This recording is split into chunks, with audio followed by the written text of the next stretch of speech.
اور تمہارے باپ ہمایوں سے چھین لیا تھا شیر شاہ سوری نے، مشکل سے اقتدار ملا ہے۔ اب اگر یہاں پہ یہ مذہبی انتشار رہا تو پھر دوبارہ خطرہ ہے کہ پھر تمہارا اقتدار خطرے میں رہے گا۔ کوئی ہندو ہے، کوئی پارسی ہے، کوئی عیسائی ہے، کوئی مسلمان ہے۔ ایک ایسا تصور پیش کرو کہ جس کے ذریعے سے سب کے سب ایک ہی ہو جائے۔ لہٰذا دین الہی کا تصور دیا گیا کہ وہ جو محمد دین لائے تھے، دین محمدی، وہ تو پہلے 1000 سال کے لیے تھا، وہ 1000 سال ختم ہو گئے، اب تو جو ہے وہ نیا ہزاریہ شروع ہوا ہے، لہٰذا اب دین الہی ہوگا۔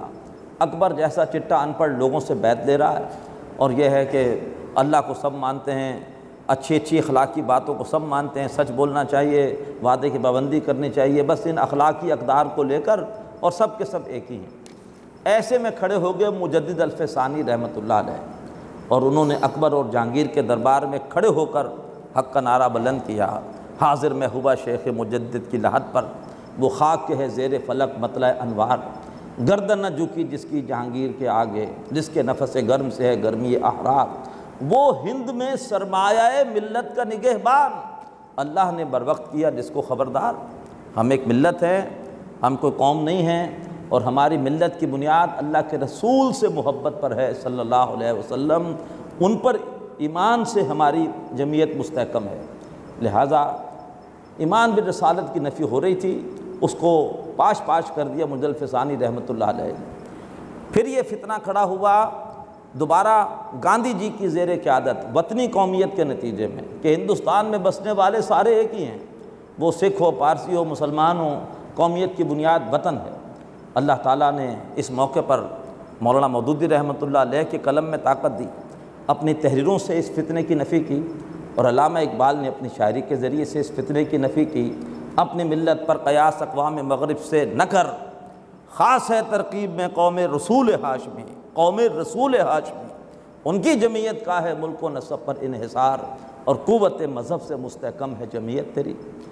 اور اب ایک فتنہ انکار حدیث کی صورت میں بھی اسی قسم کا ہے، کہ جو اللہ اور رسولوں کے درمیان تفریق کرنے والا فتنہ ہے۔ یہ جو فرمایا وَيُرِيدُونَ أَن يُفَرِّقُوا بَيْنَ اللَّهِ وَرُسُولِهِ، وہ چاہتے ہیں اللہ اس کے رسولوں کے درمیان تفریق کرے۔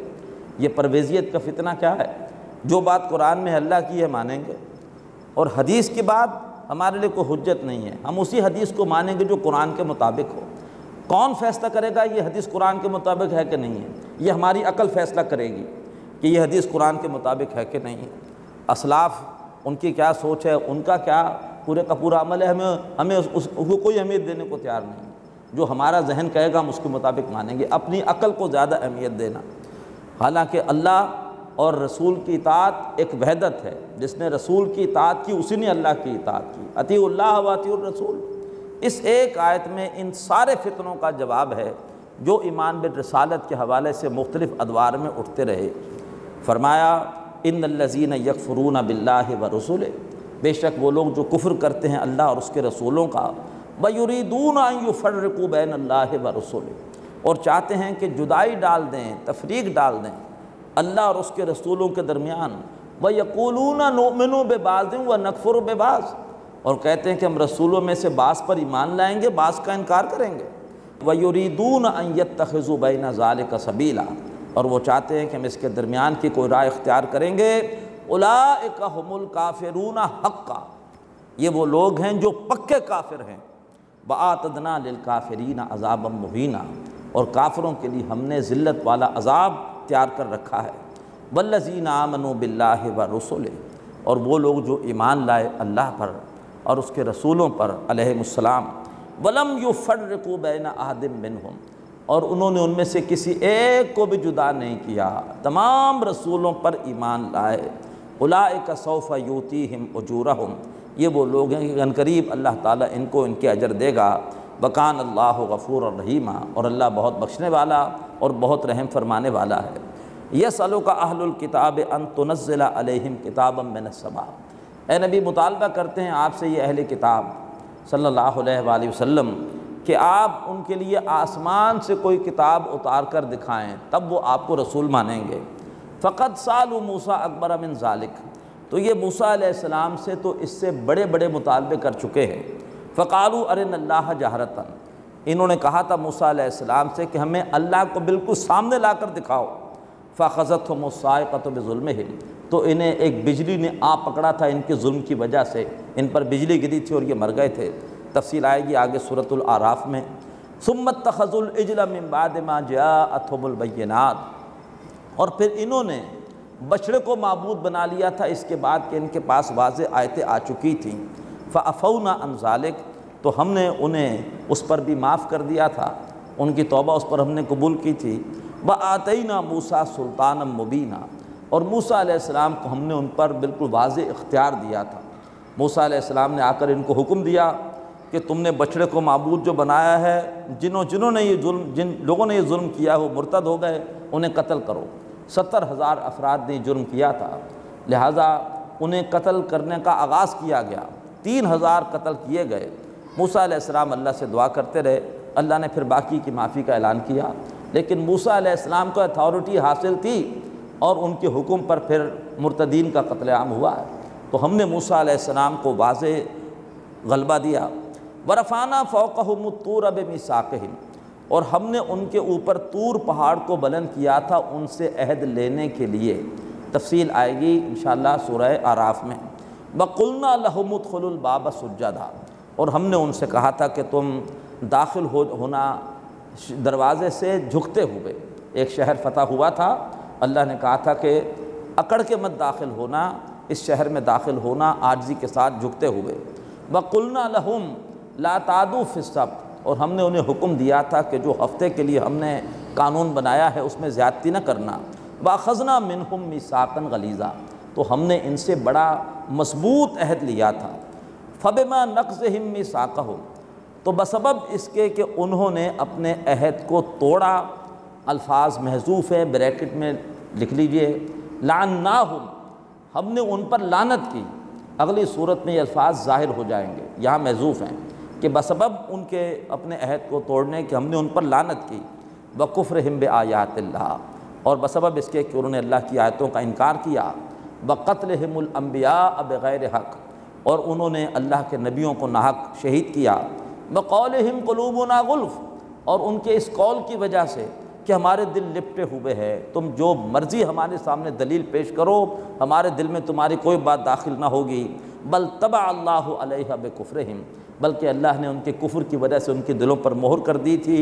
فلا یؤمنون الا قلیلا، تو وہ ایمان نہیں لائیں گے مگر ان میں سے چند۔ وبکفرہم، اور بسبب ان کے کفر کے، وقولہم علی مریم بہتانا عظیما، اور جو انہوں نے حضرت مریم سلام علیہا پر بہت بڑا بہتان لگایا۔ معاذ اللہ یہ کہا کہ حضرت عیسیٰ ولد الزنا ہے، معاذ اللہ ثم معاذ اللہ۔ وقولہم، اور ان کے اس قول کی وجہ سے، انا قتلنا المسیح عیسیٰ ابن مریم، کہ ہم نے مسیح یعنی عیسیٰ مریم کے بیٹے علیہ السلام کو قتل کر دیا ہے۔ رسول اللہ، حالانکہ وہ اللہ کے رسول ہیں، اور اللہ کے رسولوں کی اللہ حفاظت کرتا رہا ہے۔ پوری قوم نوح اللہ نے تباہ کر دی، نوح علیہ السلام کو بچا لیا۔ کتب اللہ لاغلبن انا برسولی، اللہ نے طے کر دیا ہے کہ میں اور میرے رسول غالب آئیں گے۔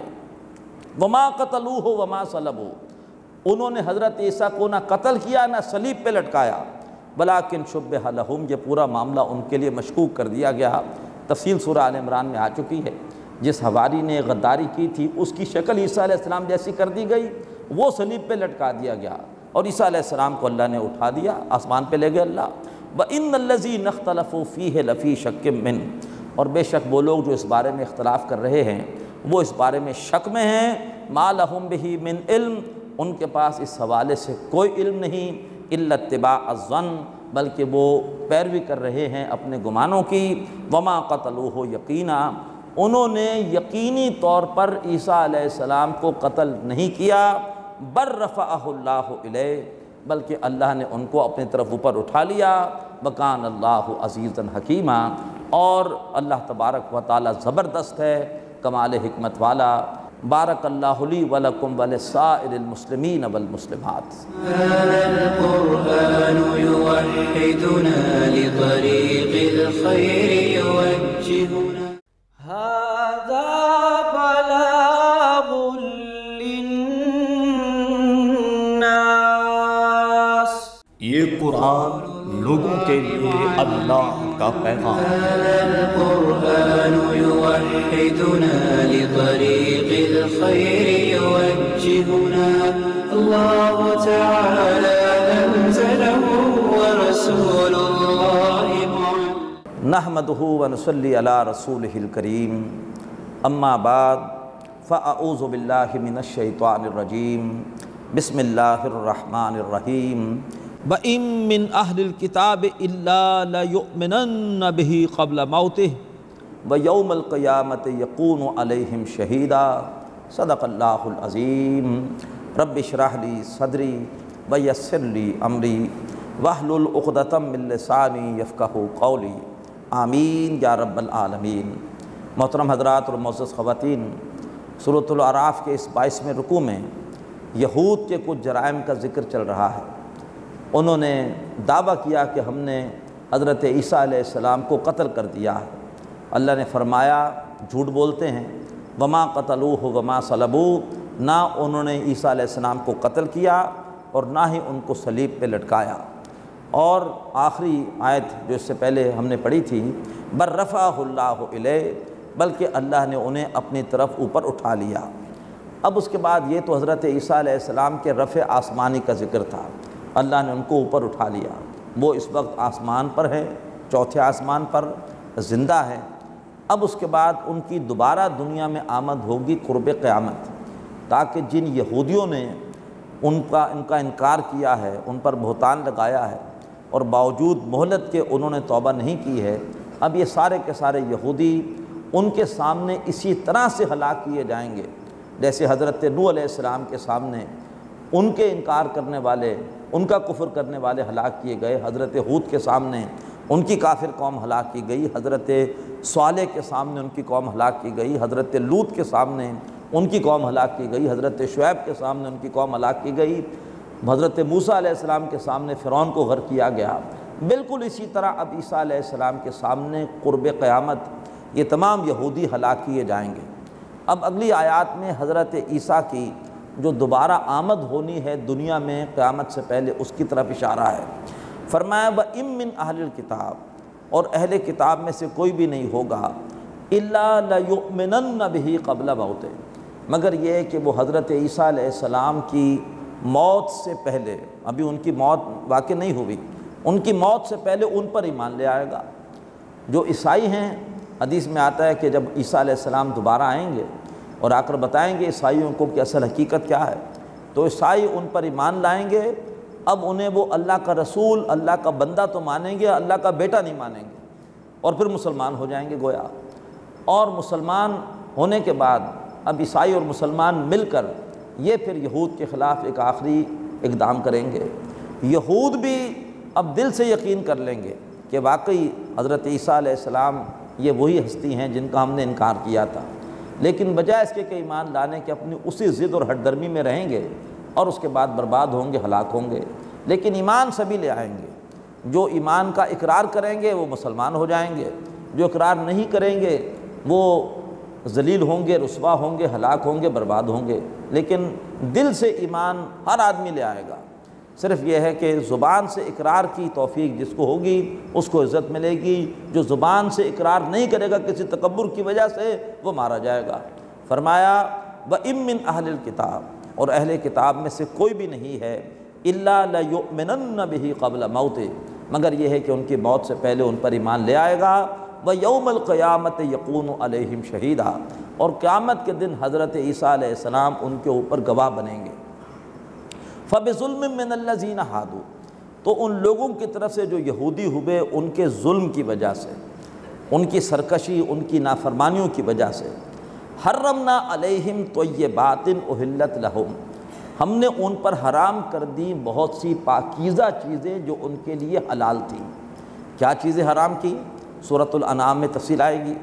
وَبِصَدِّهِمْ عَنْ سَبِيلِ اللَّهِ كَثِيرًا، اور بسبب ان کے اللہ کی راہ سے کثرت سے روکنے کے، وَأَخْذِهِمُ الرِّبَا، اور ان کے سود لینے کی وجہ سے، وَقَدْ نُهُوا عَنْهُ، حالانکہ انہیں اس سے منع کیا گیا تھا، وَأَكْلِهِمْ أَمْوَالَ النَّاسِ بِالْبَاطِلِ، اور بسبب اس کے کہ وہ لوگوں کے مال کھاتے تھے ناحق، وَأَعْتَدْنَا لِلْكَافِرِينَ مِنْهُمْ عَذَابًا أَلِيمًا، تو ان میں سے جو لوگ بھی کافر ہیں ہم نے ان کے لیے دردناک عذاب تیار کر رکھا ہے۔ لَٰكِنِ الرَّاسِخُونَ فِي الْعِلْمِ مِنْهُمْ، لیکن وہ جو ان میں سے علم پختگی رکھتے ہیں، وَالْمُؤْمِنُونَ، اور جو ایمان رکھنے والے ہیں، یؤمنون بما انزل الیک، جو ایمان رکھتے ہیں نبی اس کلام پر بھی جو آپ کی طرف نازل کیا گیا، وما انزل من قبلک، اور اس کلام پر بھی جو آپ سے پہلے نازل کیا گیا، والمقیمین الصلاۃ، اور جو قائم کرنے والے ہیں نماز، والموتون الزکاۃ، اور جو دینے والے ہیں زکوٰۃ، والمؤمنون باللہ والیوم الآخر، اور جو ایمان رکھنے والے ہیں اللہ پر اور آخرت کے دن پر، اولئک سنؤتیہم اجرا عظیما، ہاں یہ وہ لوگ ہیں کہ ان کو ہم عنقریب شاندار بدلہ عطا کریں گے۔ اب ایک بڑا پیارا گلدستہ آ رہا ہے انبیاء اکرام کے ناموں کا۔ انا اوحینا الیک، اے نبی ہم نے آپ کی طرف وحی کیا، کما اوحینا الی نوح، جیسے کہ ہم نے وحی کیا تھا نوح علیہ السلام کی طرف، والنبیین من بعدہ، اور ان انبیاء کی طرف علیہ السلام جو حضرت نوح علیہ السلام کے بعد آئے۔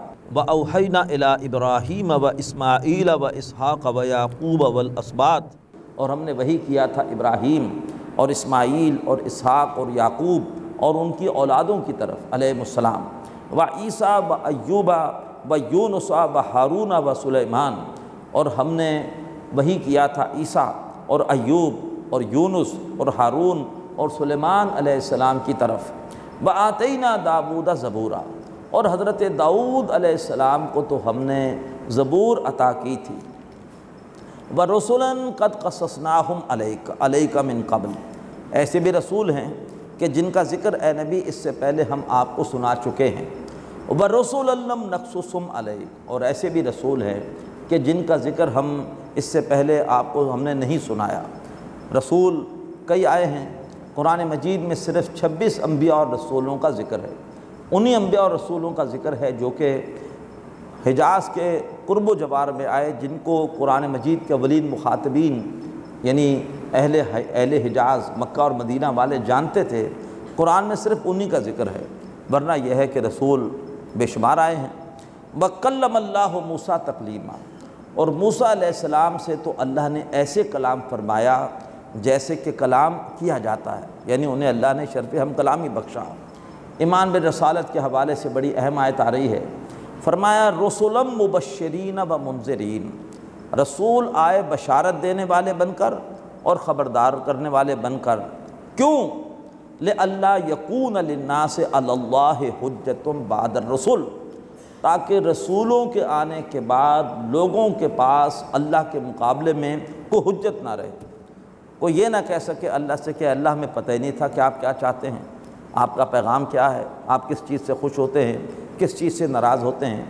رسولوں نے آ کر حجت پوری کر دی، بتا دیا کہ اللہ کیا چاہتا ہے، تمہیں کیا کرنا ہے اللہ کو خوش کرنے کے لیے، اور کس چیز سے بچنا ہے اللہ کو خوش کرنے کے لیے۔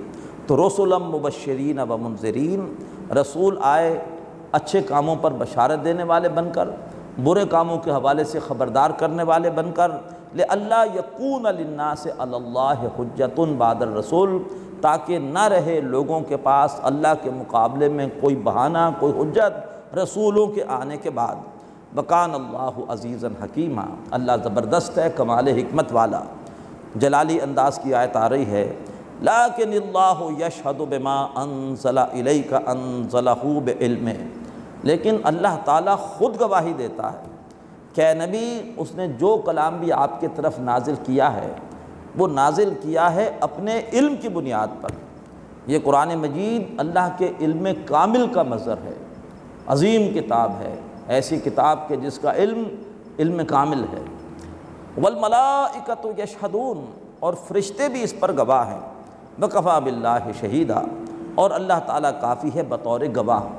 ان الذین کفروا وصدوا عن سبیل اللہ، بے شک وہ لوگ کہ جنہوں نے کفر کیا اور اللہ تبارک و تعالیٰ کے راستے سے روکا، قد ضلوا ضلالا بعیدا، تو وہ تو بھٹک گئے بہت دور کا بھٹکنا۔ ان الذین کفروا وظلموا، بے شک وہ لوگ کہ جنہوں نے کفر کیا اور ظلم کیا، ظلم سے مراد یہ ہے کہ شرک کیا، یا یہ ہے کہ گناہوں کے ذریعے اپنی جانوں پر ظلم کیا۔ لم یکن اللہ لیغفر لہم، اللہ تعالیٰ انہیں بخشنے والا نہیں ہے، ولا لیہدیہم طریقہ، اور نہ اللہ تعالیٰ انہیں راستے کی ہدایت دینے والا ہے، الا طریقہ جہنم، ہاں ایک راستے کی ہدایت دے گا، ایک راستے پر چلائے گا، وہ راستہ کون سا ہے؟ الا طریقہ جہنم، سوائے جہنم کے راستے کے۔ کن کے لیے؟ جنہوں نے کفر کیا، شرک کیا، ان کو اللہ تبارک و تعالیٰ راہ دکھائے گا جہنم کی، خالدین فیہا ابدا، اور وہ اس جہنم میں رہیں گے ہمیشہ ہمیش، وکان ذالک علی اللہ یسیرا، اور یہ چیز اللہ تعالیٰ پر بہت آسان ہے۔ یا ایھا الناس، تو اے لوگو، قد جاءکم الرسول بالحق من ربکم، تمہارے پاس رسول آ چکے ہیں حق لے کر تمہارے رب کی طرف سے۔ یہ آیت تمام انسانوں کے لیے ہے، یہودیوں کے لیے بھی ہے، عیسائیوں کے لیے بھی ہے، ہندوؤں کے لیے بھی، سب کے لیے ہے۔ تو اگر کوئی یہ کہتا ہے کہ ایمان برسالت کی کوئی اہمیت نہیں ہے، وہ قرآن مجید کی ان آیتوں کی نفی کرتا ہے۔ یا ایھا الناس، اے لوگو، قد جاءکم الرسول بالحق من ربکم، تمہارے پاس رسول آ گئے ہیں حق کے ساتھ تمہارے رب کی طرف سے، فآمنوا، پس ایمان لاؤ، خیر لکم، اسی میں تمہاری خیر ہے، اسی میں تمہاری بہتری ہے، وَإِن تکفروا، اور اگر تم نے کفر کیا، فَإِنَّ لِلَّهِ مَا فِي السَّمَاوَاتِ وَالْأَرْضِ، بے شک اللہ ہی کے لیے ہے جو کچھ کے آسمانوں میں ہے اور زمین میں ہے، وَقَانَ اللَّهُ عَلِيمًا حَكِيمًا، اور اللہ تعالیٰ سب کو جاننے والا اور کمال حکمت والا ہے۔ یا اہل الکتاب، اے اہل کتاب، لا تغلوا فی دینکم، دیکھو دین میں ناحق انتہا پسندی کا معاملہ نہ کرو، دین میں ناحق آگے نہ بڑھو۔ یہ غلو کیا ہے؟ عیسائیوں نے وہ غلو کیا کہ حضرت عیسیٰ کو محبت میں خدا کا بیٹا قرار دے دیا، یہودیوں نے عیسیٰ علیہ السلام کی دشمنی میں انہیں ولد الزنا قرار دیا، معاذ اللہ، صلیب پہ لٹکانے کی کوشش کی۔ عیسائیوں نے دوسری انتہا پر جا کر غلو کیا، عیسیٰ علیہ السلام کو خدائی میں شریک کر دیا۔ عمل کا غلو یہ کیا کہ رہبانیت اختیار کر لی، اللہ کو راضی کرنا ہے تو دنیا داری سے تو اللہ سے غافل ہو جاتے ہیں، لہذا دنیا کو چھوڑ کر ویرانوں میں چلے جاؤ اور دنیا کو حوالے کر دو شیطانی قوتوں کی، جو مرضی وہ کرتی رہے۔ تو اہل کتاب دین میں غلو مت کرو، ہم بھی دین میں غلو کرتے ہیں، ہم بھی مستحب کو فرض کا درجہ دے دیتے ہیں۔ بلا شبہ رفع دین کی نماز میں اہمیت ہے، لیکن رفع دین نہ تو فرض ہے، نہ واجب ہے، نہ کو سنت موقدہ ہے۔ اہل حدیث جو علماء ہے وہ کہتے ہیں کہ رفع دین سے نماز پڑھنا افضل ہے، اتنی سی بات ہے۔ حنفی علماء کے نزدیک رفع دین اللہ کے رسول پہلے کرتے تھے، وہ حدیثیں بالکل صحیح ہیں، ان کے نزدیک آپ نے بعد میں ترک کر دیا، بغیر رفع دین کے نماز افضل ہے۔ اب یہ علماء کا آپس میں مسئلہ ہے، بحث ہے، لیکن ہم نے اس حوالے سے اتنے سیریس ہو گئے، گلی کوچوں میں اس مسئلے پر بحثیں ہو رہی ہیں۔ رفع دین کو ہم نے جو ایک مستحب چیز تھی، ہم نے اس کو گویا بالکل فرض کے برابر کر دیا۔ یہ ہے غلو۔ تراویح نہ فرض ہے، نہ واجب ہے، سنت ہے۔ اس کی رکعتوں پر ہم جھگڑتے رہتے ہیں، 8 رکعتیں ہیں کہ 20 رکعتیں ہیں۔ ہمیں جھگڑنا چاہیے فرائض کے حوالے سے، ہمیں جھگڑنا چاہیے منکرات کے حوالے سے، حرام چیزوں کے حوالے سے۔ چھوٹی باتوں کو زیادہ اہمیت دے دینا یہ غلو ہے۔ اسی طریقے پر نبی کو جو چاہیں خدا کر دکھائیں، اماموں کا رتبہ نبی سے پڑھائیں، مزاروں پہ دن رات نظریں چڑھائیں، شہیدوں سے جا جا کے مانگے دعائیں۔ نہ توحید میں کچھ خلل اس سے آئے، نہ اسلام بگڑے، نہ ایمان جائے۔ یہ اشعار ہیں مولانا الطاف حسین حالی کے۔ یہ معاملہ ہے کہ نبی کو جو چاہیں خدا کر دکھائیں، اتنی نبی کی تعریف کرتے کرتے خدائی میں شریک کر دیا۔ اماموں کا رتبہ نبی سے بڑھائیں۔ یہ ہے غلو دین میں، کہ کسی چیز کو حد سے زیادہ آگے بڑھا دینا۔ فرمایا اے اہل کتاب، دین میں ناحق غلو مت کرو، ولا تقولوا علی اللہ الا الحق، اور اللہ تعالیٰ کے بارے میں کوئی بھی بات نہ کہو مگر وہی جو حق ہے۔ انما المسیح عیسی ابن مریم رسول اللہ وکلمتہ، حضرت عیسیٰ علیہ السلام کی اصل حقیقت اور عظمت کیا ہے؟ بے شک مسیح یعنی عیسیٰ مریم کے بیٹے اللہ کے رسول ہیں علیہ السلام، وکلمتہ، اور اس کا کلمہ ہے۔ جو کردار ہوتا ہے بچے کی پیدائش میں والد کا، وہ کردار اللہ کے کلمہ کن نے ادا کیا ہے، وہ کلمت اللہ ہے۔ القاہا الی مریم، وہ کلمہ ہے اللہ کا جو اللہ نے حضرت مریم کی طرف القاء کیا تھا، ان کے وجود میں ڈالا تھا۔ وروح من، اللہ تعالیٰ کی ایک خاص روح ہے، بڑی پاکیزہ روح ہے۔ ویسے تو ہر انسان میں اللہ کی روح ہے، لیکن حضرت عیسیٰ علیہ السلام اللہ تعالیٰ کی ایک خاص روح ہے۔ جیسے ویسے ہر انسان اللہ کا بندہ ہے، لیکن عبد دیگر عبدہ چیزیں دیگر۔ کچھ لوگ واقعی عبداللہ ہوتے ہیں اور کچھ وہ ہوتے ہیں جو عبد الدینار ہوتے ہیں، عبد الدرہم ہوتے ہیں، دینار کے بندے ہوتے ہیں، درہم کے بندے ہوتے ہیں۔ اسی طریقے پر عیسیٰ علیہ السلام اللہ تعالیٰ کے روح خاص ہیں۔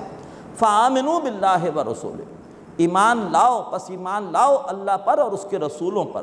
ولا تقولوا ثلاثہ، اور مت کہو کہ 3 معبود ہیں، God the father, God the mother, God the son, یہ مت کہو، تثلیث کی باتیں مت کرو۔ انتہو، اس غلط عقیدے سے باز آ جاؤ، خیر لکم، اسی میں تمہاری خیر ہے۔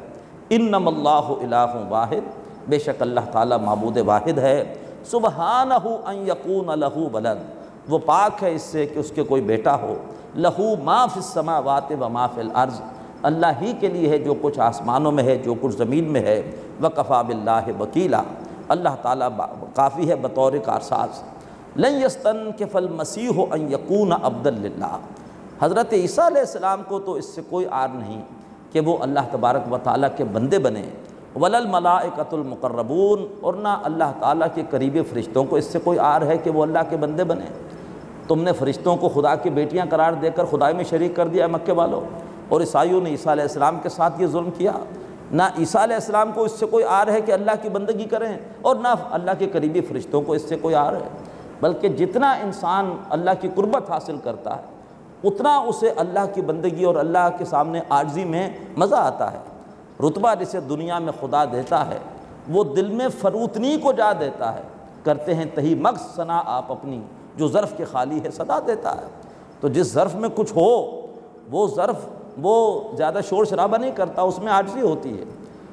کہہ رہا تھا موج دریا سے سمندر کا سقوط، جس میں جتنا ظرف ہے اتنا ہی وہ خاموش ہے۔ جس ڈالی پر پھل آ جائے وہ ڈالی جھک جاتی ہے۔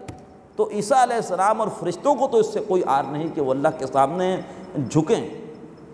وَمَن يَسْتَنْكِفْ عَنْ عِبَادَتِهِ، اور جو کوئی بھی اللہ تعالیٰ کی عبادت سے عار محسوس کرے گا، وَيَسْتَكْبِرْ، اور تکبر کرے گا، فَسَيَحْشُرُهُمْ إِلَيْهِ جَمِيعًا، تو اللہ تعالیٰ ان سب کے سب کو اپنی طرف جمع کرے گا۔ فَأَمَّا الَّذِينَ آمَنُوا وَعَمِلُوا الصَّالِحَاتِ، تو وہ لوگ جو ایمان لائے اور جنہوں نے اچھے اعمال کیے، فَيُوَفِّيهِمْ أُجُورَهُمْ، اللہ تعالیٰ انہیں ان کے بدلے پورے پورے دے گا۔ وَيَزِيدُهُمْ مِنْ فَضْلِهِ، اپنے فضل میں سے مزید بھی انعام دے دے گا۔ جو محنت کی اس کا اجر تو دے گا ہی دے گا، مزید اپنے فضل میں سے مزید انعام بھی دے گا۔ وَأَمَّا الَّذِينَ اسْتَنْكَفُوا، اور وہ لوگ کہ جنہوں نے اللہ کی عبادت سے عار محسوس کیا، وَاسْتَكْبَرُوا، اور تکبر کیا، فَيُعَذِّبُهُمْ عَذَابًا أَلِيمًا، تو اللہ تعالیٰ انہیں دے گا عذاب، دردناک عذاب۔ وَلَا يَجِدُونَ لَهُم مِّن دُونِ اللَّهِ وَلِيًّا وَلَا نَصِيرًا، اور وہ اللہ تبارک و تعالیٰ کے سوا اپنے لیے نہ کوئی حمایتی پائیں گے اور نہ ہی کوئی مددگار۔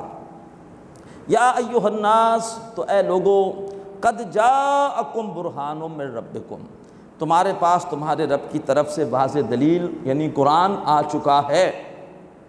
وَأَنزَلْنَا إِلَيْكُمْ نُورًا مُبِينًا، اور ہم نے تمہاری طرف ایک واضح نور نازل کر دیا ہے، نور ہدایت قرآن، ہم نے یہ قرآن تمہاری طرف نازل کر دیا ہے۔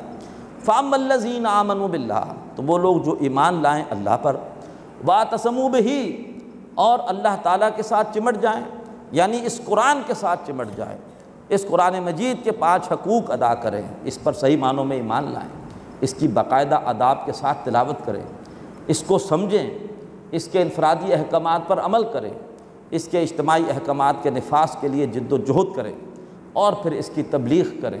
ڈاکٹر سار احمد رحمۃ اللہ علیہ کی کتاب مسلمان پر قرآن مجید کے حقوق، اس کا مطالعہ کر لیجئے۔ فرمایا جو لوگ ایمان لائے اللہ پر اور اللہ کے ساتھ یا اللہ کی کتاب برہان کے ساتھ چمٹ گئے، فَسَيُدْخِلُهُمْ فِي رَحْمَةٍ مِّنْهُ وَفَضْلٍ، تو عنقریب اللہ ان کو داخل کرے گا اپنی طرف سے رحمت اور فضل میں۔ وَيَهْدِيهِمْ إِلَيْهِ صِرَاطًا مُسْتَقِيمًا، اور اللہ تعالیٰ انہیں اپنی طرف سیدھے رستے کی ہدایت دے گا۔ اب سورۃ النساء کی آخری آیت میں پھر وراثت کے حوالے سے ایک مسئلہ، ایک سوال کا جواب۔ اس سے پہلے سورہ نساء کی آیت نمبر 12 میں یہ بات عرض کی گئی تھی کہ کلالہ اس شخص کو کہتے ہیں کہ جس کے نہ والدین ہوں اور نہ جس کی اولاد ہو، اس کی وراثت تقسیم ہوتی ہے اس کے بہن بھائیوں میں۔ اب بہن بھائیوں کی 3 قسمیں ہوتی ہیں، ایک عینی یعنی سگے بہن بھائی، باپ بھی ایک ہے ماں بھی ایک ہے، ایک ہوتے ہیں اللاقی باپ ایک ہے، ماں مختلف ہے، اور ایک ہوتے ہیں اخیافی، باپ مختلف ہے لیکن ماں ایک ہے۔ اب یہ جو اخیافی بہن بھائی ہیں ان کا کیا حصہ ہوگا؟ یہ آ چکا سورہ نساء کی آیت نمبر 12 میں۔ اگر ایک بہن ہے تو اس سے مل جائے گا جو ہے وہ 1/6، اور ایک بھائی ہے اس کو 1/6 مل جائے گا، اور اگر بہت سارے بہن بھائی ہیں تو پھر 1/3 ان سب میں تقسیم کر دیں گے، بس 1/3 ان سب کو مل جائے گا، ان میں برابر برابر تقسیم ہو جائے گا۔ اب جو علاقی یا عینی بہن بھائی ہے، سگے یا باپ شریک، ان کی تفصیل یہاں آ رہی ہے۔ ان کا معاملہ بالکل ایسے ہوگا جیسے کہ کسی شخص کی اولاد کا معاملہ ہوتا ہے۔ اور وہ اولاد کا معاملہ کیا ہوتا ہے؟ اگر اس کے بیٹے بھی ہوں اور اس کی بیٹیاں بھی ہوں تو پھر اس طرح سے تقسیم کی جاتی ہے وراثت کہ بیٹوں کو بیٹی کے مقابلے میں دگنا ملتا ہے۔ اسی طرح سے کلالہ کے سگے بھائیوں کو اور سگے بہنوں میں وراثت ایسے تقسیم ہوگی کہ بھائیوں کو بہنوں کے مقابلے میں دگنا ملے گا۔ اگر ایک ہی بھائی ہے اس کو سب مل جائے گا، اگر ایک ہی بہن ہے تو اس کو آدھا ملے گا۔ جیسے کسی کا ایک ہی بیٹا ہو تو اس کو سب مل جائے گا، ایک ہی بیٹی ہو تو اس کو آدھا ملے گا، 2 بیٹیاں ہوں تو ان کو 2/3 مل جائے گا۔ بالکل وہی معاملہ ہے یہاں پر، اس کی وضاحت یہاں پہ آ رہی ہے۔ فرمایا یستفتونک، اے نبی صلی اللہ علیہ وآلہ وسلم، وہ آپ سے فتویٰ مانگتے ہیں، یعنی آپ سے مسئلہ پوچھتے ہیں کلالہ کے بارے میں۔ قل اللہ یفتیکم فی الکلالہ، اے نبی ان سے کہیے صلی اللہ علیہ وسلم اللہ تمہیں فتویٰ دیتا ہے۔ مراد یہ ہے کہ مفتی کا تو فتویٰ ہوتا ہے، اس کے پاس قوت نافذہ نہیں ہوتی، صرف فتویٰ دے دیتا ہے، آپ عمل کریں نہ کریں۔ لیکن اللہ تبارک و تعالیٰ کا معاملہ یہ ہے کہ اس کے پاس تو قوت نافذہ بھی ہے، لہٰذا ہم یہ کہیں گے کہ اللہ تعالیٰ تمہیں فیصلہ دیتا ہے فی الکلالہ، کلالہ کے بارے میں۔ ان امرؤ، ایک ایسا شخص ہلکا جو کہ فوت ہو گیا، لیس لہ ولد، اس کے کوئی اولاد نہیں ہے، حدیث میں آیا کہ اولاد بھی نہیں ہے اور والدین بھی نہیں ہیں، تو فرمایا کہ اس کے کوئی اولاد نہیں ہے، ولہ اخت، اور ہاں اس کے بہن ہے، فلہا نصف ما ترک، تو اس کی بہن کو آدھا حصہ ملے گا جو بھی وہ چھوڑ مرے، باقی تقسیم وہ عصبہ میں ہوگی یا ذو الارحام میں ہوگی، وہ پھر الگ پوری تفصیلات ہیں۔ وَهُوَ يَرِثُهَا، اور وہ اپنی بہن کے مال کا وارث بنے گا، إِن لَمْ يَكُن لَهَا وَلَد، اگر اس کی بہن کے بھی اولاد نہ ہو، یعنی اگر اس کی بہن اکیلی ہے، کلالہ ہے، اور یہ اس کا بھائی ہے، اکیلا بھائی ہے، تو یہ اس کے پورے مال کا وارث بن جائے گا۔ فَإِن كَانَتْ اثْنَتَيْنِ، اور پھر اگر اس کی صرف 2 بہنیں ہوں، فَلَهُمَا الثُّلُثَانِ مِمَّا تَرَكَ، تو ان دونوں بہنوں میں 2/3 تقسیم کر دیا جائے گا، 1/3 ایک بہن کو دے دیں گے، 1/3 دوسری بہن کو دے دیں گے، جو باقی بچے گا وہ دیگر ورثہ میں تقسیم ہوگا۔ اور اگر 2 سے زیادہ بہنیں ہوں تو پھر 2/3 ہی ملے گا ان سب کو، اور ان میں برابر برابر تقسیم کر دیا جائے گا۔ البتہ اگر صورتحال یہ ہو وَإِن كَانُوا إِخْوَةً رِجَالٌ وَنِسَاءً، اور اگر اس کے بہت سارے بھائی اور بہنیں ہوں، صرف 2 بہنیں نہیں ہیں بلکہ بہنیں بھی ہیں بھائی بھی ہیں، فَلِلذَّكَرِ مِثْلُ حَظِّ الْأُنثَيَيْنِ، تو پھر اس طرح سے وراثت تقسیم کی جائے گی کہ ہر مرد کو 2 عورتوں کے برابر حصہ ملے گا۔ میں یہ وضاحت کر چکا ہوں عورت کا حصہ آدھا کیوں ہے۔ عورت پر اللہ نے کوئی معاشی بوجھ ڈالا ہی نہیں، اس کی کفالت باپ کے ذمے ہے یا شوہر کے ذمے ہے، اگر شوہر فوت ہو جائے دوبارہ باپ کے گھر میں آ جائے بیوہ ہو کر، مطلب باپ کے ذمے ہے، باپ نہ ہو تو بھائی کے ذمے ہے، تو اس پر کوئی معاشی ذمہ داری ہے ہی نہیں، لیکن پھر بھی اللہ نے اس کو حصہ دیا ہے وراثت میں۔ تو فرمایا کہ ہر مرد کا حصہ 2 عورتوں کے برابر ہوگا۔ یبین اللہ لکم ان تضلوا، اللہ تعالیٰ تمہارے لیے اپنے احکامات کو کھول کھول کے بیان کرتا ہے تاکہ تم گمراہ نہ ہو جاؤ، تاکہ تم بھٹک نہ جاؤ۔ کتنا اللہ تبارک و تعالیٰ کا یہ احسان ہے کہ اللہ تبارک و تعالیٰ نے قرآن مجید میں بعض ایسے معاملات کے جو بڑے نازک ہیں ان میں خود ہی ہمیں ہدایت دے دی۔ اگر ہمارے اپنے اختیار میں ہوتا کہ بہن کو کتنا دیں، بھائی کو کتنا دیں، ماں کو کتنا دیں، باپ کو کتنا دیں، تو اس میں پھر کسی نہ کسی کو ناراض کر دیتے ہمارے لیے فیصلہ کرنا مشکل ہوتا۔ یہ اللہ کا احسان ہے کہ اللہ ہی نے یہ حصے خود ہی مقرر کر دیے۔ اب آپ مطمئن ہو گئے کہ بھائی دیکھو تمہارا یہ حصہ، اس میں میرا کوئی اختیار نہیں ہے، یہ حصہ تو اللہ تعالیٰ نے رکھا ہے۔ عورتیں بھی مطمئن اور مرد بھی مطمئن، آپ بھی مطمئن کہ بس ہم نے ہر ایک کو وہ حصہ دے دیا جو اللہ نے طے کیا۔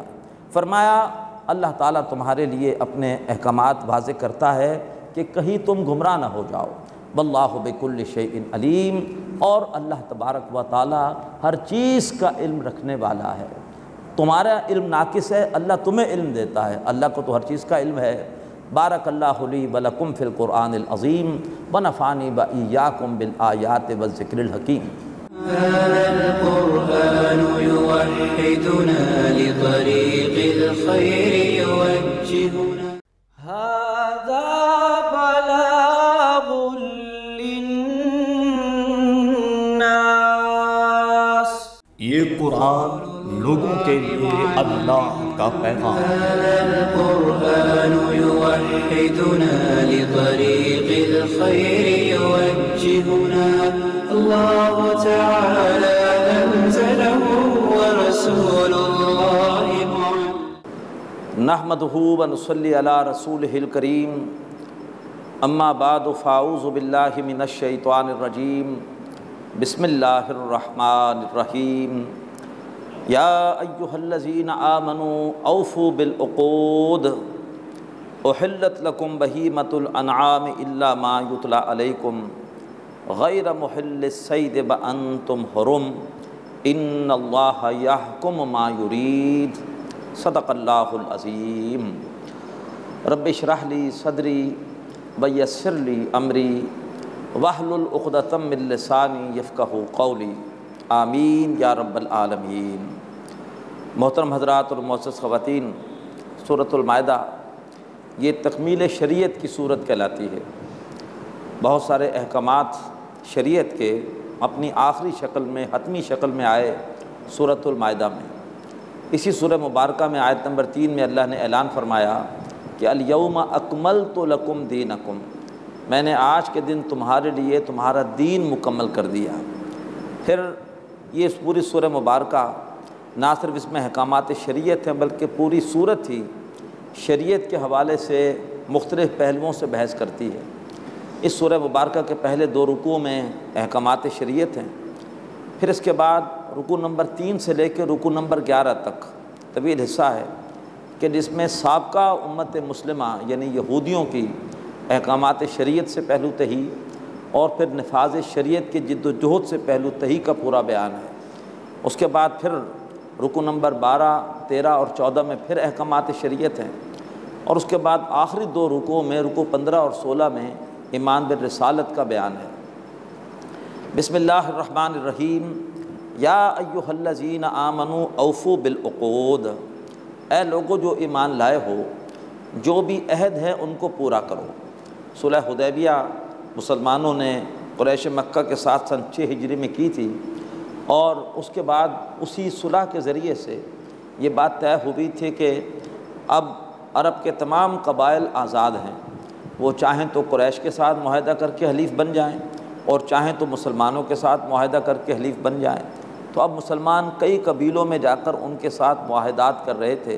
تو بڑا معاہدہ تو قریش کے ساتھ ہوا تھا صلح حدیبیہ میں، اور بھی کئی قبائل کے ساتھ معاہدات ہو رہے تھے۔ تو اس پس منظر میں اللہ تعالیٰ حکم دے رہا ہے مسلمانوں کو کہ تم نے ہر صورت میں جو بھی عہد کیے ہیں، جو بھی معاہدات کیے ہیں، ان کی پاسداری کرو۔ احلت لکم بہیمۃ الانعام، تمہارے لیے چوپایوں میں سے مویشی حلال کر دیے گئے۔ مویشی وہ جانور جو کہ گھاس کھانے والے ہوں اور گھاس کھانے کے بعد جگالی کریں، جیسے گھوڑا ہے وہ جگالی نہیں کرتا، لیکن گائے ہے، بکری ہے، بھینس ہے، جگالی کرتی ہے۔ اور پھر یہ ہے کہ ان کے جو پیر ہیں وہ پھٹے ہوئے ہوں، گھوڑے کا جو پیر ہے وہ پورا ہارس شو، وہ آپ جانتے ہیں کہ ایک پورا صحیح سالم ہوتا ہے، لیکن جیسے گائے ہے، اونٹ ہے، بکری ہے، ان کے پیر کے ناخن پھٹے ہوئے ہوتے ہیں۔ اگر یہ 3 شرطیں پوری ہوں کہ وہ جانور گھاس کھانے والا ہو، گوشت کھانے والا نہ ہو، چرندہ ہو، اور پھر اس کے بعد وہ جگالی بھی کرے، اس کا پیر بھی پھٹا ہوا، تو پھر وہ مویشیوں کے ذیل میں آتا ہے۔ تو تمہارے لیے چوپایوں میں سے مویشی حلال کر دیے گئے، الا ما یتلی علیکم۔ ہاں بعض صورتوں میں مویشی بھی حلال نہیں رہتے، وہ اللہ تعالیٰ آگے تفصیل بیان فرما رہا ہے، مویشی بھی بعض صورتوں میں حرام ہو جاتے ہیں۔ الا ما یتلی علیکم، سوائے ان مویشیوں کے جو بھی تم پر تلاوت کیے جاتے ہیں۔ غیر محل الصید وانتم حرم، بغیر حلال کیے ہوئے شکار کو جب کہ تم حالت احرام میں ہو۔ حالت احرام میں ہرن ویسے حلال ہے، لیکن حالت احرام میں اس کا شکار اگر کریں گے تو وہ ہرن کھانا یا وہ شکار کرنا ہی حرام ہے۔ ان اللہ یحکم ما یرید، بے شک اللہ تعالیٰ جو چاہتا ہے حکم دیتا ہے، لہذا اس پہ کوشچن نہیں کر سکتے یہ کیوں حلال ہے یہ کیوں حرام ہے۔ گو کہ علماء نے اور مفسرین نے حکمتیں بیان کی ہیں، حکمتیں ہیں، اللہ نے جن چیزوں کو حلال کیا ہے اس میں حکمت ہے، جن کو حرام کیا ان میں خباثتیں ہیں، لیکن اس کے باوجود اصل ہے بلائنڈ فیتھ، ایمان بالغیب۔ اللہ تعالیٰ جو چاہے حکم دے، ان اللہ یحکم ما یرید، بے شک اللہ جو چاہتا ہے حکم دیتا ہے۔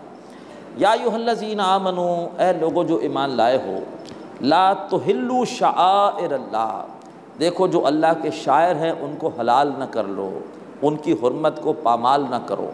شاعر اللہ ہر وہ شے جس کو دیکھ کر اللہ کا شعور، اللہ کی معرفت حاصل ہو، وہ شعیرہ ہے، اور شعیرہ کی جمع شاعر۔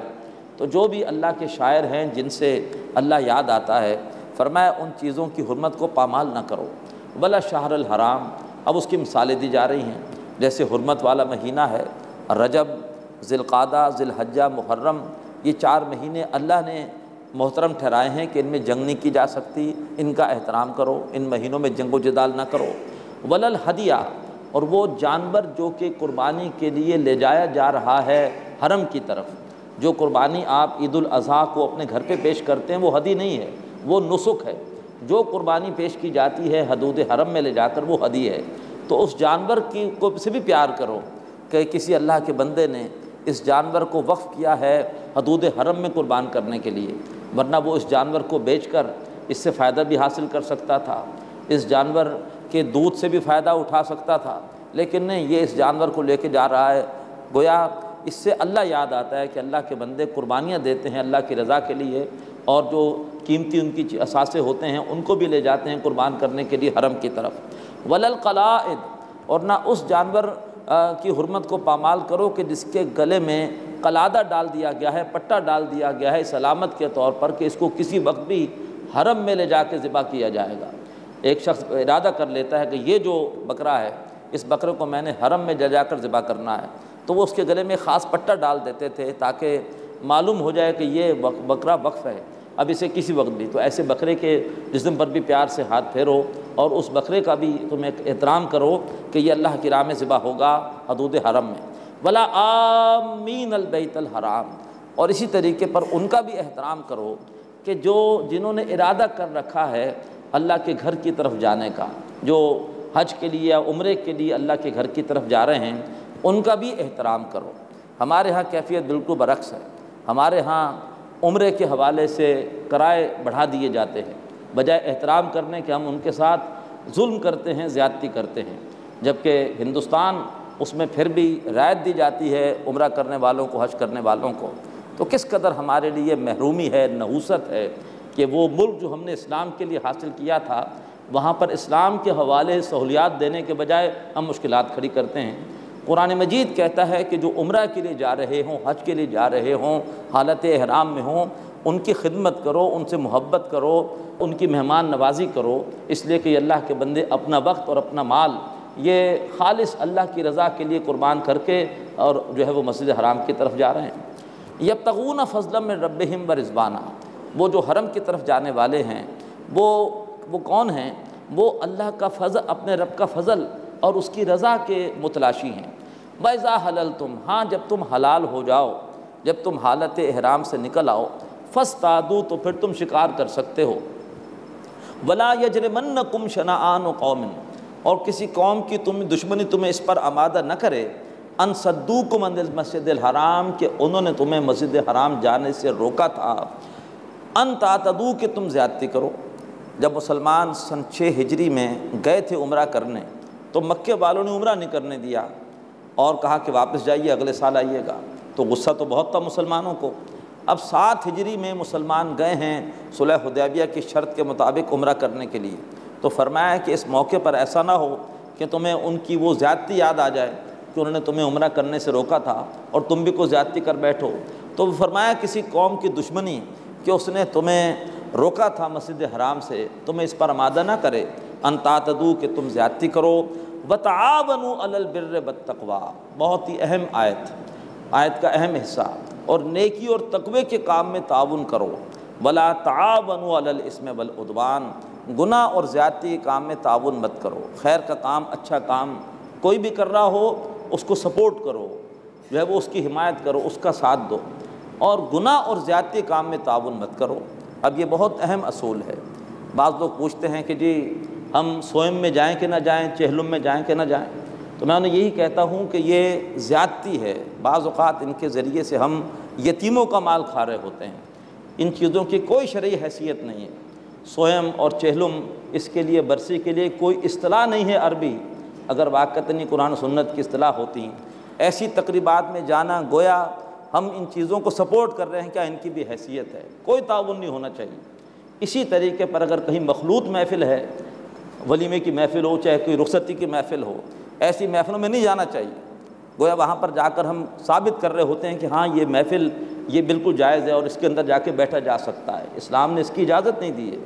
نکاح میں بھی آپ دیکھتے ہیں کہ حکم یہ ہے کہ دلہن نہیں آئے گی مردوں کی محفل میں، اس کی طرف سے ایک وکیل ہوگا اور 2 گواہ ہوں گے۔ حالانکہ اصل معاہدہ دلہن کر رہی ہوتی ہے دلہا کے ساتھ، زندگی بھر کا معاہدہ کر رہی ہوتی ہے، لیکن اس کو مردوں میں آنے کی اجازت نہیں ہے کہ وہ خود آ کر اور جو ہے فریق ثانی کے ساتھ قول و قرار کرے۔ اس کی طرف سے وکیل آتا ہے، 2 گواہ آتے ہیں۔ تو اسلام میں ان چیزوں کی اجازت نہیں ہے۔ بعض لوگ پوچھتے ہیں کہ جی وہ بینک والے ہم سے گھر مانگ رہے ہیں کرائے کے لیے، کرایہ بھی زیادہ دے رہے ہیں، سیکیورٹی بھی ہے، کیا دے دیں ان کو؟ میں ان سے پوچھتا ہوں کہ اگر آپ سے کوئی یہ کہے کہ میں آپ کے گھر میں ایک فحاشی کا، بدکاری کا اڈہ کھولنا چاہتا ہوں، اجازت دو گے؟ نہیں، کبھی اجازت نہیں دیں گے، زنا حرام ہے۔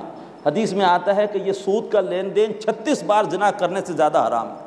تو تم زیادہ پیسے کے لیے، سیکیورٹی کے لیے، تم ایک جو ہے وہ زنا کے اڈے کو گویا تم اپنے گھر پہ کرائے پر اس کو جگہ دے رہے ہو۔ لہٰذا ایسے اداروں کے لیے کوئی سروسز فراہم کرنا جو سودی کاروبار کر رہے ہوں، جن کا کام ہی سود کا سارا لین دین ہو، اور جو اللہ اس کے رسول کے ساتھ جن کا مورچہ بنائے ہوئے ہوں، اس کو وسیع کر لیجئے۔ فتویٰ ہے سعودی عرب کے علماء کا، بلکہ عالمی ایک کانفرنس ہوئی تھی انسداد منشیات کی 1982 میں سعودی عرب میں مدینہ میں، کہ جس کے تحت فتویٰ دیا گیا کہ تمباکو کا نہ صرف استعمال حرام ہے، بلکہ تمباکو تیار کرنے کے حوالے سے اس کو کاشت کرنا، اس کو استعمال کے قابل بنانا کسی فیکٹری میں، اس کو بیچنا، اس کو خریدنا، اس کو کسی کو تحفتاً پیش کرنا، یہ سب حرام ہے۔ یعنی کسی بھی غلط کام میں تعاون مت کرو۔ تو کسی بھی ایسے کام میں تعاون کرنا جو گناہ کا ہے، اللہ نے اس سے منع کیا۔ وتعاونوا علی البر والتقوی، نیکی اور تقوی کے کام میں تعاون کرو، ولا تعاونوا علی الاثم والعدوان، گناہ اور زیادتی کے کام میں تعاون مت کرو۔ واتقوا اللہ، اللہ تعالیٰ کی نافرمانی سے بچو۔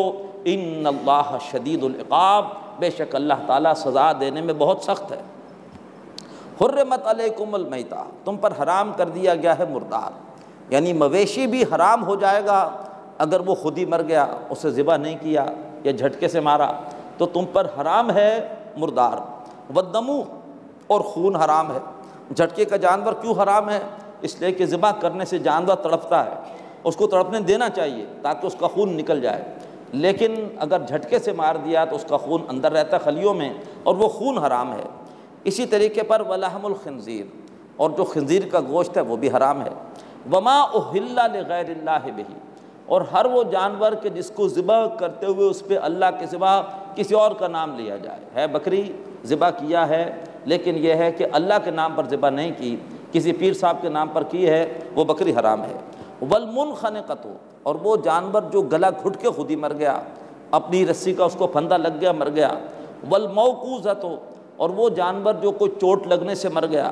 والمتردیۃ، اور وہ جانور جو کسی اونچی جگہ سے گر کے مر گیا۔ والنتیحۃ، اور وہ جانور کہ جس کو کسی دوسرے جانور نے سینگ مارا اور اس سے وہ مر گیا۔ وما اکل السبع، اور وہ جانور کہ جس کو کسی درندے نے کھا لیا۔ الا ما ذکیتم، سوائے اس کے کہ اس کے مرنے سے پہلے آپ نے جا کے اسے ذبح کر لیا۔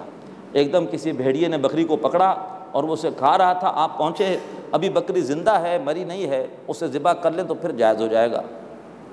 وما ذبح علی النصب، اور وہ جانور بھی حرام ہے جو کسی استھان پر ذبح کیا گیا ہو۔ کوئی شخص لے کر گیا ہے کسی بت کے استھان پر، وہاں جا کر کہتا ہے میں اللہ کے نام پہ ذبح کر رہا ہوں۔ بھائی اللہ کے نام پہ ذبح کرنا تھا تو اس استھان پہ لانے کی کیا ضرورت تھی؟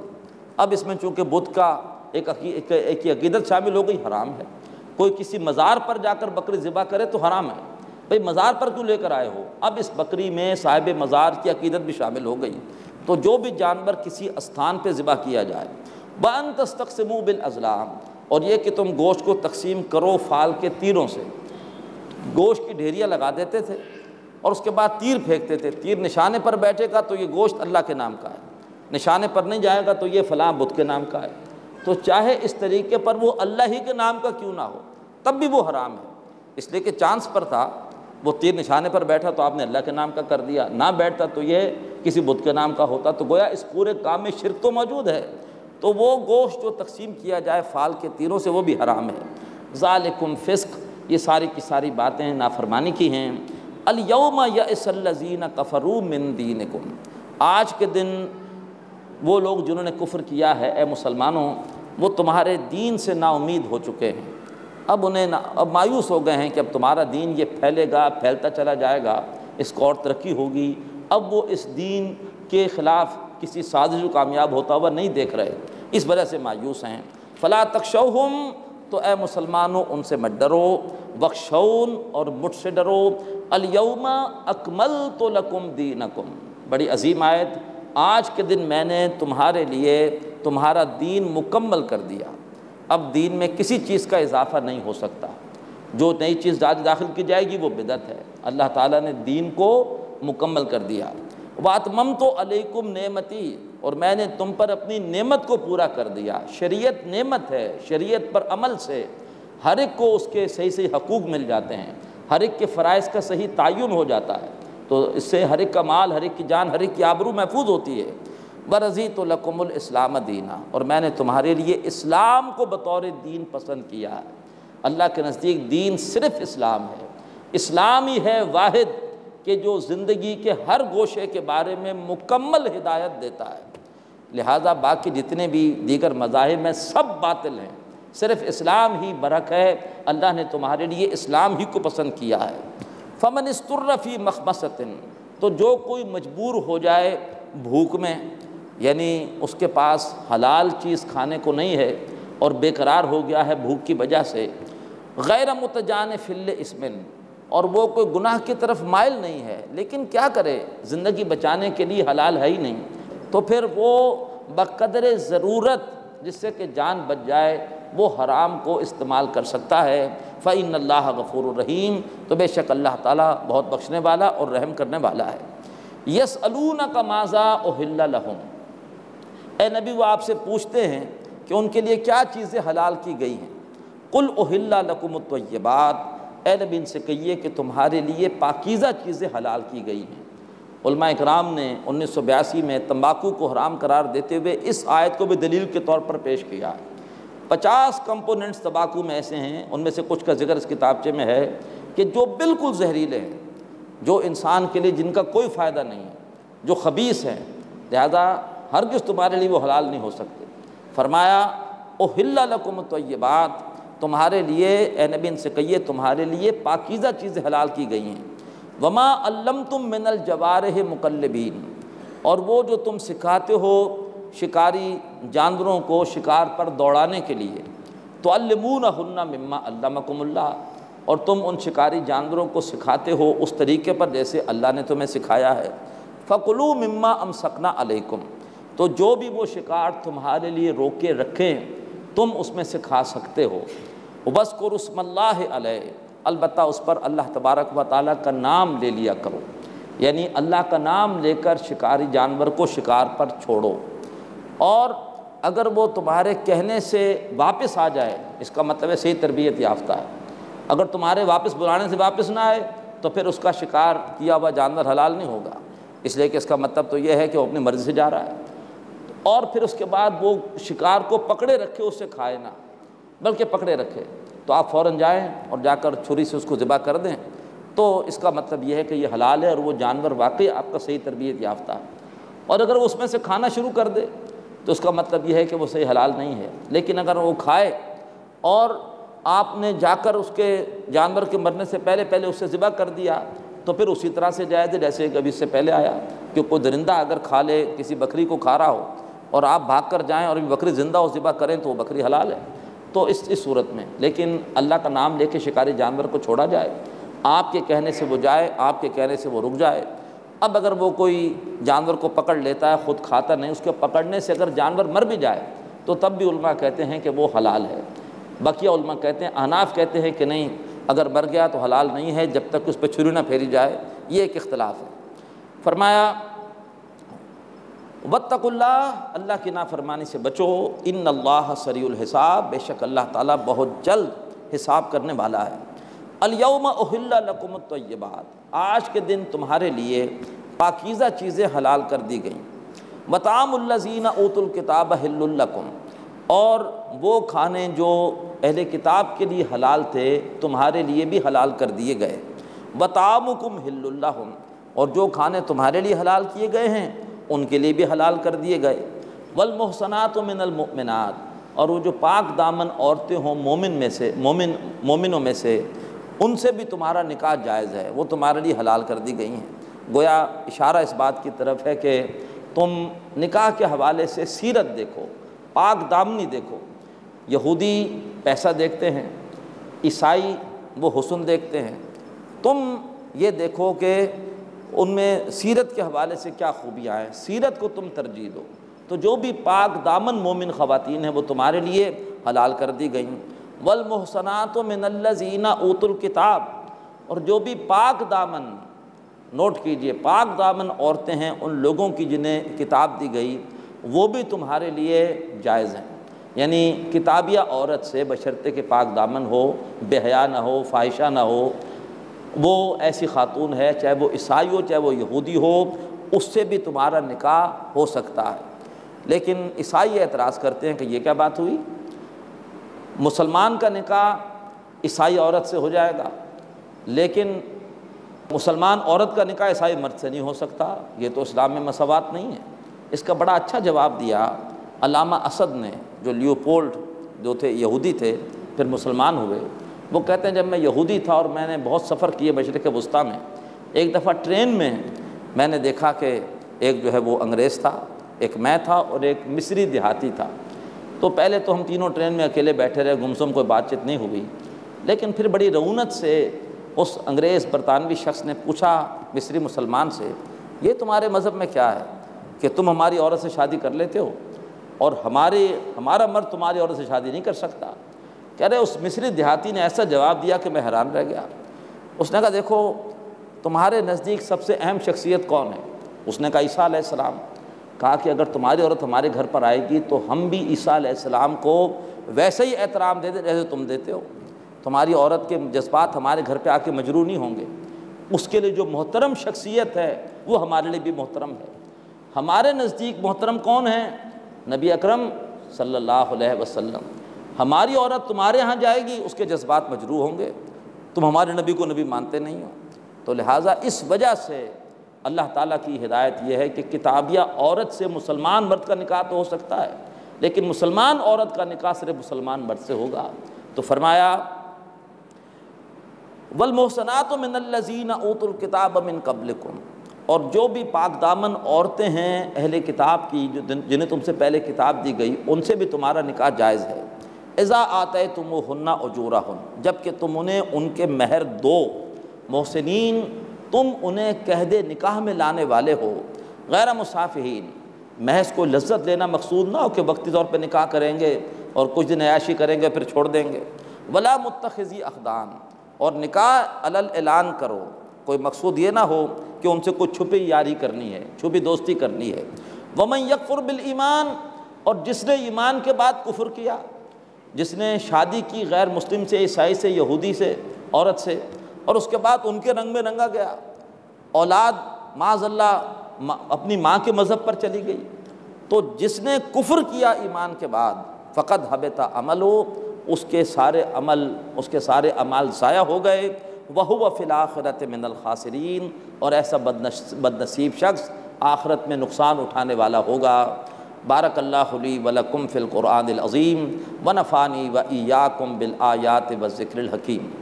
هذا القرآن يوحدنا لطريق الخير يوجهنا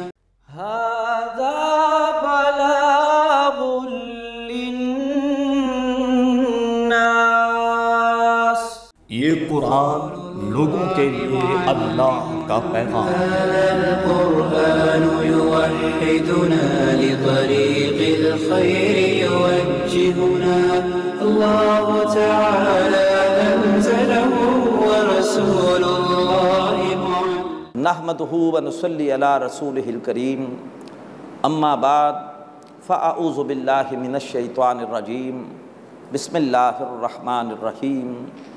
یا ایہا الذین آمنوا اذا قمتم الی الصلاۃ فاغسلوا وجوہکم وایدیکم الی المرافق وامسحوا برؤوسکم وارجلکم الی الکعبین، صدق اللہ العظیم۔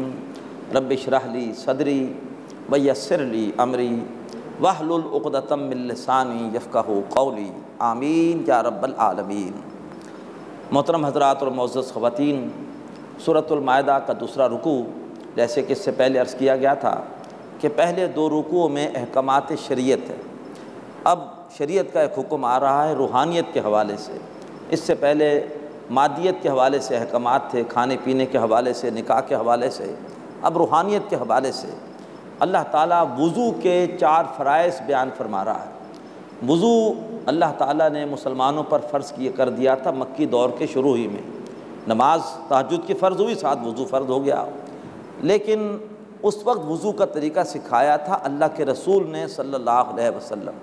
قرآن مجید میں اس وضو کے حوالے سے فرائض کا بیان آ رہا ہے مدنی دور میں، وہ بھی سن 6 ہجری میں، مدینہ آنے کے بھی 6 سال بعد۔ اس کا مطلب یہ ہے کہ اللہ کے رسول پر احکامات وہ قرآن کے علاوہ بھی اترتے تھے۔ اللہ کے رسول پر وحی خفی کے ذریعے سے وضو کا طریقہ پورا آپ کو سکھایا گیا، آپ نے صحابہ کو سکھایا۔ تو ہمارے لیے صرف قرآن کافی نہیں ہے، بلکہ قرآن کے ساتھ حدیث یہ بھی ہمارے لیے ہدایت کے لیے ضروری ہے۔ ہم قرآن کو سمجھنے کے لیے حدیث کے محتاج ہیں۔ فرمایا یا ایھا الذین آمنوا، اے لوگو جو ایمان لائے ہو، اذا قمتم الی الصلاۃ، جب تم نماز کے لیے کھڑے ہو، فاغسلوا وجوہکم، تو اپنے چہروں کو دھو لیا کرو۔ چہرے پہ پانی ملنا نہیں ہے، باقاعدہ چہرے پر پانی بہانا ہے، اپنے چہرے کو دھو لیا کرو، پیشانی کے بالوں سے لے کر ٹھوڑی تک، ایک کان کی لو سے لے کے دوسرے کان کی لو تک پورے چہرے پر پانی بہاؤ۔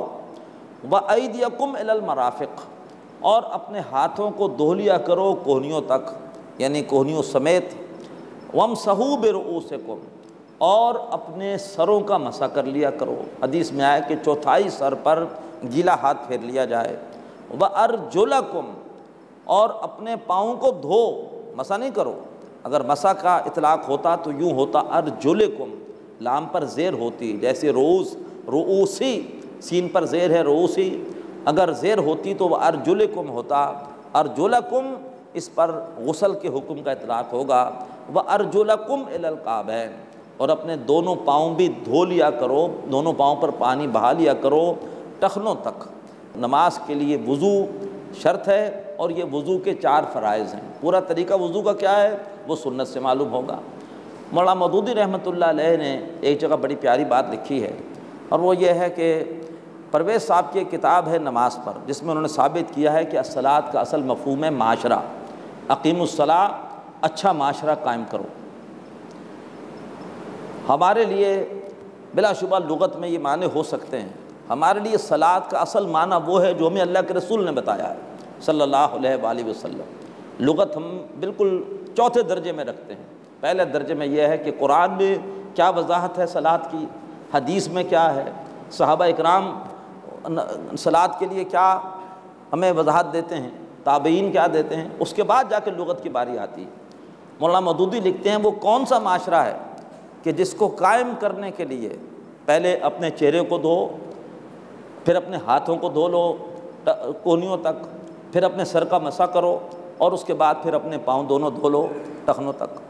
وہ کون سا معاشرہ ہے؟ ہم نے کل پڑھا کہ آدھے لوگ معاشرہ قائم کریں اور آدھے سائڈ میں کھڑے رہیں، اور آدھے لوگ پھر جب معاشرہ قائم کر کے ہٹ جائیں پھر باقی جا کے معاشرہ قائم کریں۔ ڈاکٹر سار احمد رحمۃ اللہ علیہ شیخ صاحب نے ایسے ہی بات کی۔ ڈاکٹر صاحب نے کہا کہ اللہ تعالیٰ فرماتا ہے سورہ جمعہ میں، فَإِذَا قُضِيَتِ الصَّلَاةُ فَانتَشِرُوا فِي الْأَرْضِ، جب معاشرے کا تیا پانچا ہو جائے، معاشرہ ختم ہو جائے، زمین میں پھیل جاؤ۔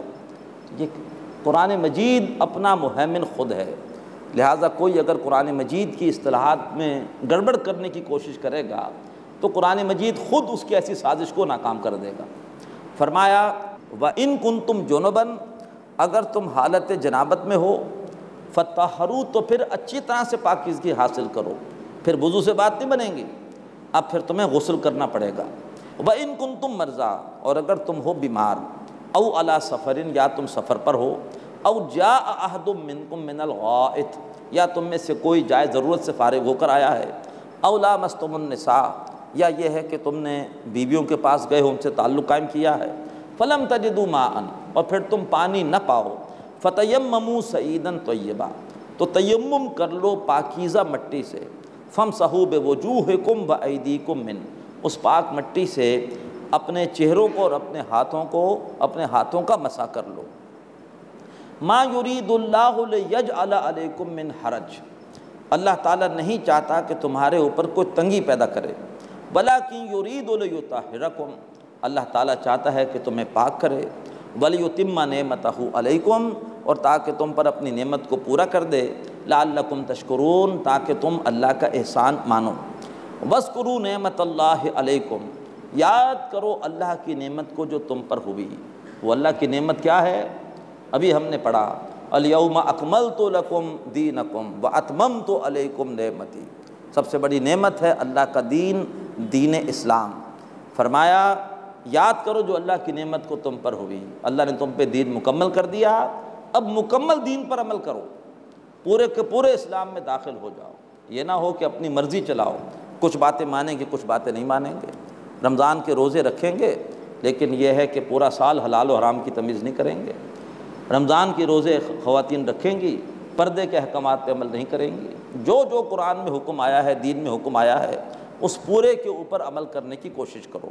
یاد کرو اللہ کی نعمت کو جو تم پر ہوئی، وَمِيثَاقَهُ الَّذِي وَاثَقَكُم بِهِ، اور یاد کرو اس عہد کو کہ جس کے ذریعے سے اللہ تعالیٰ نے تمہیں پابند کر دیا ہے۔ کلمہ پڑھ کے ہم نے ایک عہد کر لیا ہے کہ ہمارا معبود اللہ ہے، ہم اللہ کی بندگی کریں گے، لا الہ الا اللہ، بندگی یہ ہے کہ اللہ کا ہر حکم مانیں گے، خوشی خوشی مانیں گے۔ تو جو تم نے کلمہ پڑھ کے عہد کیا ہے اس عہد کو اب یاد رکھو۔ اس قلتم سمینا و اطعنا، جب کہ تم نے کلمہ پڑھ کر خود سے یہ کہا کہ ہم نے سنا اللہ کے رسول کی پکار کو، دین کی پکار کو، وَأَطَعْنَا، اور ہم نے اس کو مان لیا۔ وَاتَّقُوا اللَّهَ، اب اللہ کی نافرمانی سے بچو۔ ان اللہ علیم بذات الصدور، بے شک اللہ تعالیٰ جانتا ہے جو کچھ کے سینوں میں ہے۔ یا ایھا الذین آمنوا، اے لوگو جو ایمان لائے ہو، کونوا قوامین للہ، کھڑے ہو جاؤ اللہ کے لیے، اور کیا کرو؟ شہداء بالقسط، عدل کے گواہ بن جاؤ۔ یہ مضمون کل سورہ نساء میں آیا تھا، آیت 135 میں، صرف ذرا ترتیب مختلف تھی۔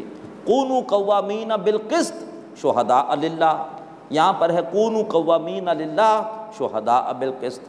تو اللہ تعالیٰ مسلمان سے یہ چاہتا ہے کہ وہ معاشرے میں ظلم، استحصال، جبر کو برداشت نہ کرے۔ ایک خانقاہی نظام ہے جو آپ سے کہتا ہے کہ مسجدوں کے اندر قید ہو جاؤ، خانقاہوں میں قید ہو جاؤ، مراقبے کرو، چلے کاٹو، ضربے لگاؤ، یہ طریقے اسلام کے نہیں ہے۔ اسلام کہتا ہے کہ جاؤ مسجدوں میں نمازیں بھی قائم کرو اور ذکر و اذکار بھی کرو، راتوں کو اٹھ کے تہجد بھی پڑھو، لیکن دن کے وقت میدان میں نکل کر باطل کی قوتوں کے ساتھ مقابلہ کرو۔ باطل پوری طرح سے منظم ہے، متحد ہے، تم بھی منظم ہو، متحد ہو، اور باطل کی سازشوں کو ناکام کرنے کی کوشش کرو۔ اللہ تعالی ہمیں اس کی توفیق عطا فرمائے، اس کی ہمت عطا فرمائے۔ فرمایا کھڑے ہو جاؤ اللہ کے لیے عدل کے گواہ بن کر، ولا یجرمنکم شنآن قوم، اور کسی قوم کی دشمنی تمہیں اس پر آمادہ نہ کرے، الا اللہ تعدلوا، کہ تم عدل نہ کرو، اعدلوا، عدل کرو۔ میں نے کل عرض کیا تھا کہ اسلام کا کیچ ورڈ ہے عدل، اسلام دنیا میں آیا ہی عدل قائم کرنے کے لیے، ہماری ذمہ داری ہے کہ ہم عدل کے قیام کے لیے تن من دھن لگائیں۔ اعدلوا، عدل کرو، هو اقرب للتقوی، یہ تقوی کے زیادہ قریب ہے۔ واتقوا اللہ، اور اللہ کی نافرمانی سے بچو۔ ان اللہ خبیر بما تعملون، بے شک اللہ تعالیٰ جانتا ہے، باخبر ہے جو کچھ کہ تم کر رہے ہو۔ وعد اللہ الذین آمنوا وعملوا الصالحات، وعدہ کیا اللہ نے ان لوگوں سے جو ایمان لائے اور جو اچھے اعمال کر رہے ہیں، لہم مغفرۃ و اجر عظیم، ان کے لیے بخشش بھی ہے اور شاندار بدلہ بھی۔ والذین کفروا، اور وہ لوگ کہ جنہوں نے کفر کیا، وکذبوا بآیاتنا، ہماری آیتوں کو جھٹلایا، اولئک اصحاب الجحیم، یہ وہ لوگ ہیں جو جہنم والے ہیں۔ یا ایھا الذین آمنوا اذکروا نعمت اللہ علیکم، اب اشارہ ہے ایک خاص واقعے کی طرف۔ صلح حدیبیہ کے موقع پر قریش کے لیے ایک عجیب کیفیت پیدا ہو گئی تھی۔ مسلمان تھے حالت احرام میں، وہ لڑنے کے لیے نہیں جا رہے۔ اب قریش اگر ان کو عمرہ کرنے نہیں دیتے تو بدنامی ہوتی ہے پورے عرب میں کہ یہ کیسے کعبے کے متولی ہیں، ایک گروہ آیا ہے احرام باندھ کر آیا ہے، بغیر ہتھیاروں کے آئے، اسے عمرہ نہیں کرنے دے رہے، اور اگر عمرہ کرنے دیں تو یہ ان کے لیے ایک انا کا مسئلہ ہے کہ یہ تو ہمارے باغی ہے، یہاں سے بھاگ کر یہ مدینہ گئے ہیں۔ بالآخر وہ بڑے پریشان ہوئے، کریں کیا؟ تو انہوں نے یہ سوچا کہ ایسا کرو کہ مسلمانوں کو مشتعل کرو، تاکہ مسلمان مشتعل ہو کر کوئی اقدام کر بیٹھیں اور پھر ہمیں جواز مل جائے مسلمانوں کے خلاف کارروائی کا۔ تو بار بار وہ مسلمانوں کے قریب آتے، قریب سے گھوڑے دوڑاتے، گالیاں دیتے، گستاخیاں کرتے، چاہتے یہ تھے کہ کسی طرح سے مسلمان مشتعل ہو کر کچھ کریں اور ان کو جواز مل جائے کہ یہ نہتے ہیں، بغیر ہتھیاروں کے ہیں، اور ہم ان کے خلاف ایک دم بھی کارروائی کر کے ان کو نقصان پہنچائیں۔ لیکن اللہ نے مسلمانوں کو جو ڈسپلن اللہ کے رسول نے ان کو سکھایا تھا، جو تربیت کی تھی، مسلمان بالکل مشتعل نہیں ہوئے اور قریش کی ساری سازش ناکام ہو گئی۔ اسی کا ذکر یہاں پر ہے، فرمایا یا ایھا الذین آمنوا اذکروا نعمت اللہ علیکم، اے لوگوں جو ایمان لائے ہو، یاد کرو اللہ کی نعمت کو جو تم پر ہوئی۔ اذ ہم قوم ان یبسطوا الیکم ایدیہم، جبکہ ایک قوم نے ارادہ کیا کہ تمہاری طرف اپنے ہاتھ بڑھائے، فکف ایدیہم عنکم، تو اللہ نے ان کے ہاتھوں کو تم سے روک دیا۔ واتقوا اللہ، اللہ کی نافرمانی سے بچو۔ وعلی اللہ فلیتوکل المؤمنون، اور چاہیے کہ مومن اللہ ہی پر بھروسہ کریں۔ یہ دو رکوع مکمل ہوئے کہ جن میں کچھ احکامات شریعت تھے۔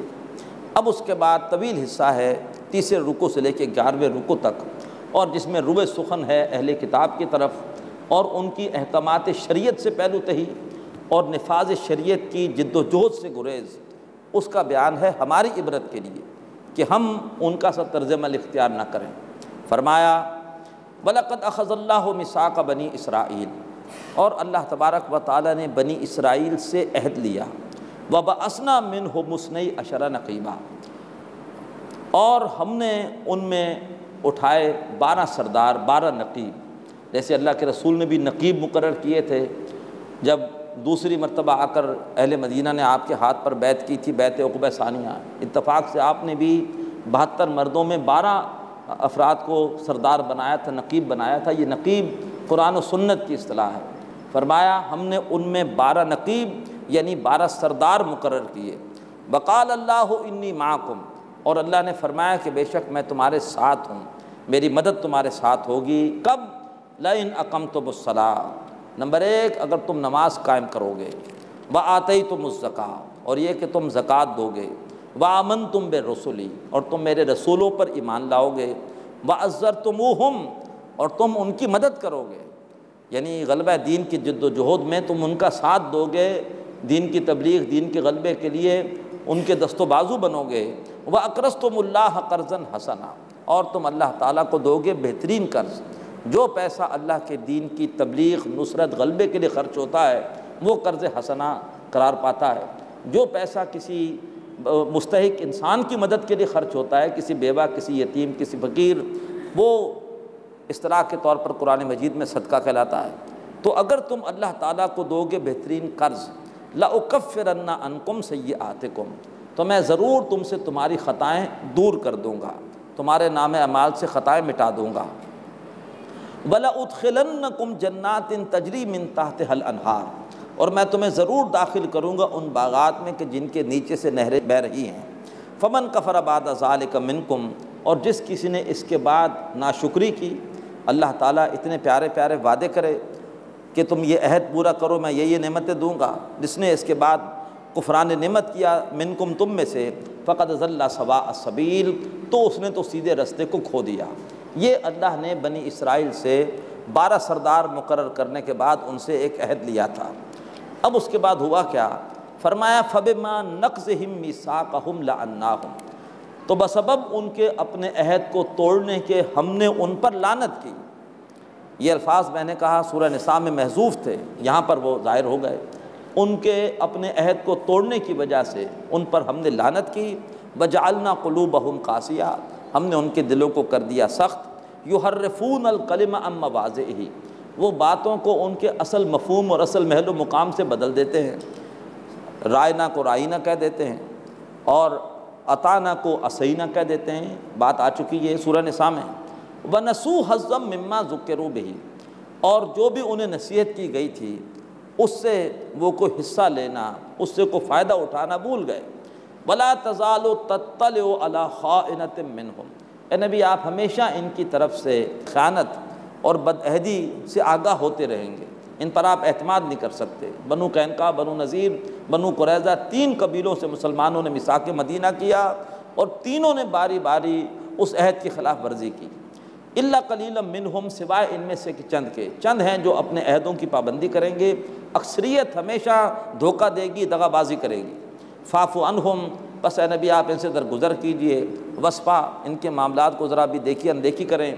ان اللہ یحب المحسنین، بے شک اللہ تعالیٰ نیکوکاروں کو پسند کرتا ہے۔ ومن الذین قالوا انا نصارى، اور ان لوگوں میں سے جنہوں نے کہا کہ بے شک ہم عیسائی ہیں، اخذنا میثاقہم، ہم نے ان سے بھی عہد لیا تھا۔ فنسوا حظا مما ذکروا بہ، تو وہ بھی بھول گئے اس نصیحت سے فائدہ اٹھانا جو انہیں کی گئی تھی۔ فاغرینا بینہم العداوۃ والبغضاء، تو پھر ہم نے ان کے درمیان پیدا کر دی دشمنی اور بغض الی یوم القیامہ، قیامت تک کے لیے۔ عیسائیوں کے جو مختلف فرقے ہیں ان میں بدترین خون ریزیاں ہوئی ہیں۔ ہمارے ہاں ایسی گلی کوچے میں لڑائیاں نہیں ہوئی شیعہ سنی کی، جیسے کہ ان کے ہاں بدترین قسم کی لڑائیاں ہوئیں آپس میں، جو ہے وہ کیتھولک کی اور جو پروٹسٹنٹس ہیں ان کی، اور ان کے پرانے جو ہے وہ فرقے ہیں فستوریہ اور یعقوبیہ اور ملکائیہ، جو آپس میں لڑتے رہے ہیں۔ وَسَوْفَ يُنَبِّئُهُمُ اللَّهُ بِمَا كَانُوا يَصْنَعُونَ، اور ان قریب اللہ تبارک و تعالیٰ انہیں بتا دے گا ان باتوں کی حقیقت جو وہ کرتے رہے ہیں۔ یا اہل الکتاب، تو اے اہل کتاب، ابھی بڑا پیارا انداز ہے دعوت کا۔ قد جاءکم رسولنا، دیکھو تمہارے پاس ہمارے رسول آ چکے ہیں۔ اب ایسی آیتیں موجود ہوں قرآن میں اور کوئی یہ کہے کہ ایمان بالرسالت کی کوئی اہمیت نہیں ہے، کوئی محمد کو رسول مانے یا نہ مانے کوئی بات نہیں، یہودی بھی حق پر، عیسائی بھی حق پر، مسلمان بھی حق پر، تو یہ کلم کھلا قرآن مجید کے احکامات کی خلاف ورزی ہے۔ اللہ پھر کیوں اہل کتاب کو ایمان لانے کی دعوت دے رہا ہے؟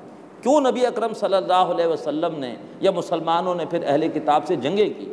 اگر وہ بھی حق پر ہے، ہم بھی حق پر ہیں، پھر لڑائی کی ضرورت کیا تھی؟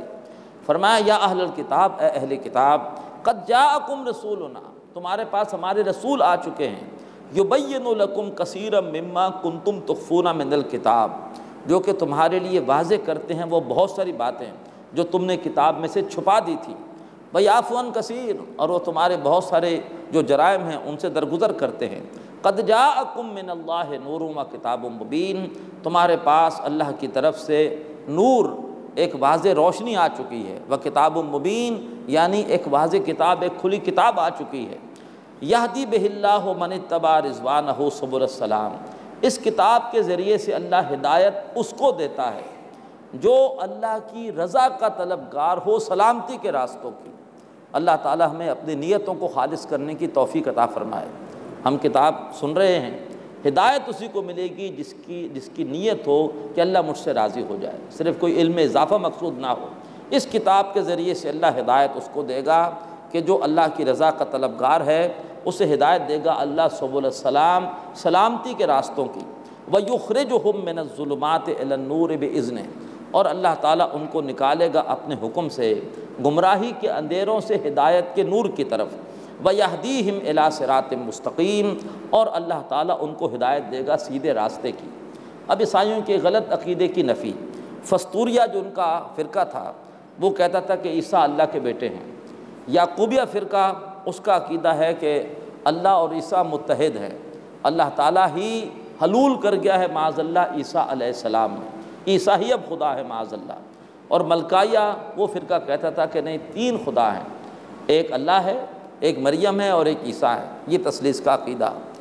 اللہ تعالیٰ نے یہاں پر نفی کی یعقوبیہ کے عقیدے کی، فرمایا لقد کفر الذین قالوا ان اللہ هو المسیح ابن مریم، یقیناً کفر کیا ان لوگوں نے جنہوں نے یہ کہا کہ بے شک اللہ ہے ہی مسیح ابن مریم، اللہ تعالیٰ تو عیسیٰ کی شکل میں ظاہر ہو گیا ہے، معاذ اللہ ثم معاذ اللہ۔ قل فمن یملک من اللہ شیئا، اے نبی ان سے پوچھئے کہ کون ہے جو اللہ کے سامنے کچھ بھی اختیار رکھتا ہے، ان اراد ان یہلک المسیح ابن مریم، کہ اگر اللہ تعالیٰ ارادہ کرے کہ وہ ہلاک کر دے مسیح یعنی مریم کے بیٹے کو، وَأُمَّهُ اور ان کی والدہ کو، وَمَنْ فِي الْأَرْضِ جَمِيعًا اور ان سب کے سب کو جو زمین کے اندر موجود ہیں، وَلِلَّهِ مُلْكُ السَّمَاوَاتِ وَالْأَرْضِ وَمَا بَيْنَهُمَا اور اللہ ہی کے لیے ہے بادشاہت آسمانوں کی اور زمین کی اور اس کی جو کچھ کے ان کے درمیان ہے، يَخْلُقُ مَا يَشَاءُ اللہ جو چاہتا ہے بناتا ہے۔ عیسیٰ علیہ السلام کی صورت اللہ نے بنائی ہے، حضرت مریم کی صورت اللہ نے بنائی تھی، تو وہ کیسے خدا ہو سکتے ہیں کہ جو کہ اس بات پر بھی اختیار نہیں رکھتے کہ ان کی صورت کیسی بنائی جائے؟ اللہ تعالیٰ جس طرح چاہتا ہے بناتا ہے۔ واللہ علی کل شیء قدیر اور اللہ تعالیٰ ہر چیز پہ قدرت رکھنے والا ہے۔ وقالت الیہود والنصارى نحن ابناء اللہ واحباؤہ اور کہا یہودیوں اور عیسائیوں نے کہ ہم اللہ کے بیٹے ہیں اور ہم اللہ کے بڑے محبوب ہیں۔ اللہ نے ہم میں کئی نبی بھیجے ہیں، ایک ساتھ اللہ نے حضرت موسیٰ حضرت ہارون کو بھیج دیا، حضرت یحییٰ حضرت زکریا ایک ساتھ تھے، حضرت سلیمان حضرت داؤد ایک ساتھ تھے، تو ہم تو اللہ تعالیٰ کے خاص چہیتے ہیں، اللہ تبارک و تعالیٰ کے ہم خاص بندے ہیں، اللہ تعالیٰ ہمیں عذاب نہیں دے گا۔ قل اے نبی ان سے پوچھئے فلما یعذبکم بذنوبکم تو پھر اللہ تعالیٰ نے تمہیں تمہارے گناہوں کی وجہ سے عذاب کیوں دیا؟ کیوں تم پر 587 قبل مسیح میں بخت نصر نے حملہ کیا یروشلم پر، اور تمہارے کئی لاکھ افراد کو اس نے تہ تیغ کیا اور کئی کو وہ قیدی بنا کے لے گیا؟ کیوں تم پر رومیوں نے آ کر 70 عیسوی میں ٹائٹس رومی نے تم پر حملہ کیا اور تمہارے جو ہے وہ 1,33,000 کے قریب تمہارے آدمی مار دیے اور باقیوں کو بیت المقدس سے بالکل بے دخل کر دیا؟ فلما یعذبکم بذنوبکم کیوں ہٹلر کے ذریعے تمہاری پٹائی ہوئی؟ قل فلما یعذبکم بذنوبکم اگر تم اتنے ہی اللہ کے چہیتے ہو تو پھر کیوں اللہ تعالیٰ تمہیں عذاب دیتا ہے تمہارے گناہوں کی وجہ سے؟ آج یہی سوال ہم اپنے آپ سے کر سکتے ہیں۔ ہم بھی کہتے ہیں کہ ہم خاص لوگ ہیں، ہم تو اللہ کے رسول کی امت ہیں صلی اللہ علیہ وآلہ وسلم، تو پھر پٹائی کیوں ہوئی ہے ہلاکو خان کے ہاتھوں اور چنگیز خان کے ہاتھوں؟ اور اس وقت پوری دنیا میں جہاں خون بہہ رہا ہے مسلمانوں کا بہہ رہا ہے۔ ابھی تازہ جو ظلم ہوا ہے برما میں، وہ شاید آپ کے علم میں ہوگا، جو بھی تصویریں نیٹ پر آئی ہیں بالکل ہدایت دے دینے والی ہیں، کس قدر ظلم ہوا ہے اور اس پر ہمارا میڈیا خاموش ہے۔ میراثی فوت ہوا ہے، ہندوستان میں مرا ہے، تو میڈیا اس کے بارے میں تو خوب خبریں دیتا رہا ہے، لیکن یہ ہے کہ اتنی توفیق میڈیا کو نہیں ہوئی ہے کہ وہ بتائے کہ ڈرون حملوں میں کس طرح سے لوگ مر رہے ہیں اور برما میں کس طرح سے جو ہے وہ درندگی ہوئی ہے۔ یہ ہمارے میڈیا کا حال ہے۔ تو فرمایا کہ کیوں تمہیں اللہ عذاب دیتا ہے تمہارے گناہوں کی وجہ سے؟ بل انتم بشر ممن خلق بلکہ تم بھی اسی طرح کے ایک انسان ہو جیسے کہ اللہ نے اور انسان تخلیق کیے ہیں، جیسے اللہ نے اور مخلوق تخلیق کی ہے، اسی میں سے تم بھی ایک انسان ہو۔ یغفر لمن یشاء ویعذب من یشاء اللہ تعالیٰ جس کو چاہے گا بخش دے گا اور جس کو چاہے گا اللہ عذاب دے گا۔ وَلِلَّهِ مُلْكُ السَّمَاوَاتِ وَالْأَرْضِ وَمَا بَيْنَهُمَا اور اللہ ہی کے لیے ہے بادشاہت آسمانوں کی اور زمین کی اور جو کچھ ان کے درمیان ہے اس کی۔ وَإِلَيْهِ الْمَصِيرُ اور اللہ ہی کی طرف لوٹ کر جانا ہے۔ یا اہل الکتاب اے اہل کتاب قد جاءکم رسولنا تمہارے پاس ہمارے رسول آ گئے ہیں، یبین لکم علی فترۃ من الرسل کہ جو رسولوں میں ایک وقفے کے بعد تمہارے سامنے ہماری تعلیمات کو واضح کر رہے ہیں۔ حضرت عیسیٰ علیہ السلام کے بعد 600 سال تک کوئی رسول نہیں آیا، یہ رسولوں کا ایک وقفہ ہے، یہ فترت رسول ہے۔ تمہارے پاس رسولوں میں ایک وقفے کے بعد رسول آ چکے ہیں۔ ان تقولوا ما جاءنا من بشیر ولا نذیر ایسا نہ ہو کہ تم یہ کہنا شروع کر دو کہ ہمارے پاس کوئی بشارت دینے والا خبردار کرنے والا نہیں آیا۔ فقد جاءکم بشیر و نذیر تو تمہارے پاس بشارت دینے والے خبردار کرنے والے آ گئے۔ واللہ علی کل شیء قدیر اور اللہ ہر چیز پہ قدرت رکھنے والا ہے۔ بارک اللہ لی ولکم فی القرآن العظیم ونفعنی وإیاکم بالآیات والذکر الحکیم۔ هذا القرآن يوحدنا لطريق الخير يوجهنا هذا بلاغ للناس یہ قرآن لوگوں کے لیے اللہ کا پیغام ہے۔ هذا القرآن يوحدنا لطريق الخير يوجهنا الله تعالى أنزله ورسول الله معلم نحمدہ ونصلی علی رسولہ الکریم، اما بعد فاعوذ باللہ من الشیطان الرجیم، بسم اللہ الرحمن الرحیم۔ وَإِذْ قَالَ مُوسَىٰ لِقَوْمِهِ يَا قَوْمِ اذْكُرُوا نِعْمَةَ اللَّهِ عَلَيْكُمْ إِذْ جَعَلَ فِيكُمْ أَنْبِيَاءَ وَجَعَلَكُمْ مُلُوكًا وَآتَاكُمْ مَا لَمْ يُؤْتِ أَحَدًا مِنَ الْعَالَمِينَ۔ صدق اللہ العظیم۔ رب اشرح لی صدری ویسر لی امری واحلل عقدۃ من لسانی یفقہوا قولی، آمین یا رب العالمین۔ رکوع 3 میں اللہ تبارک و تعالیٰ نے یہود کی شریعت سے پہلو تہی اس کا ذکر کیا، اور عیسائیوں کے عقیدے کے حوالے سے جو گمراہی تھی اس کو واضح کیا۔ اب اس کے بعد چوتھے رکوع میں سورہ مائدہ کے اللہ تبارک و تعالیٰ بنی اسرائیل کی شریعت کے نفاذ کی جد و جہد سے جو پہلو تہی ہے، اللہ تبارک و تعالیٰ اس کا ایک واقعہ بیان فرما رہے ہیں۔ واقعہ اور اس کا پس منظر یہ ہے کہ حضرت موسیٰ علیہ السلام کے ذریعے سے بنی اسرائیل کو فرعون کے چنگل سے آزادی ملی۔ بنی اسرائیل صحرائے سینا میں آ گئے، اور وہاں پر اللہ نے ان پر من و سلوہ نازل کیا، بادلوں نے ان کے اوپر سایہ کیا، اللہ تعالیٰ نے ایک ہی چٹان سے پانی کے 12 چشمے جاری کر دیے۔ اس کے بعد اللہ تعالیٰ نے پھر حضرت موسیٰ علیہ السلام کو تورات دی، اور اب انہوں نے بنی اسرائیل سے مطالبہ کیا کہ یہ تورات اللہ نے اس لیے دی ہے کہ ہم اس کی تعلیمات کو کسی آرگنائزڈ سوسائٹی میں، کسی شہر میں، کسی بستی میں، متمدن جگہ پر نافذ کر کے لوگوں کے لیے ایک عادلانہ معاشرے کا نمونہ پیش کریں۔ سامنے فلسطین کی سرزمین ہے، یہ سرزمین ہمارے باپ دادا کی آباد کردہ ہے، حضرت ابراہیم، حضرت اسحاق، حضرت یعقوب علیہ السلام۔ اس سرزمین پر ایک عمالقہ نام کی مشرک قوم اب قابض ہے، اس نے اس مقدس سرزمین کو شرک کا اڈہ بنا دیا ہے۔ آؤ ہم اس قوم سے جہاد کریں، اس قوم سے سرزمین کو آزاد کرائیں، وہاں پر تورات کی تعلیمات کو نافذ کر کے پورے انسانیت کے لیے ایک عادلانہ معاشرے کی مثال پیش کریں۔ وہ واقعہ آ رہا ہے اب چوتھے رکوع میں۔ فرمایا وَإِذْ قَالَ مُوسَىٰ لِقَوْمِهِ، یاد کرو جب کہ موسیٰ علیہ السلام نے اپنی قوم سے کہا تھا، یا قوم اذکروا نعمت اللہ علیکم، اے میری قوم کے لوگوں یاد کرو اللہ کی نعمت کو جو تم پر ہوئی، اذ جعل فیکم انبیاء، جب کہ اللہ نے تمہارے اندر کئی انبیاء پیدا کیے، وجعلکم ملوکا، اور اس نے تمہیں بادشاہ بنایا۔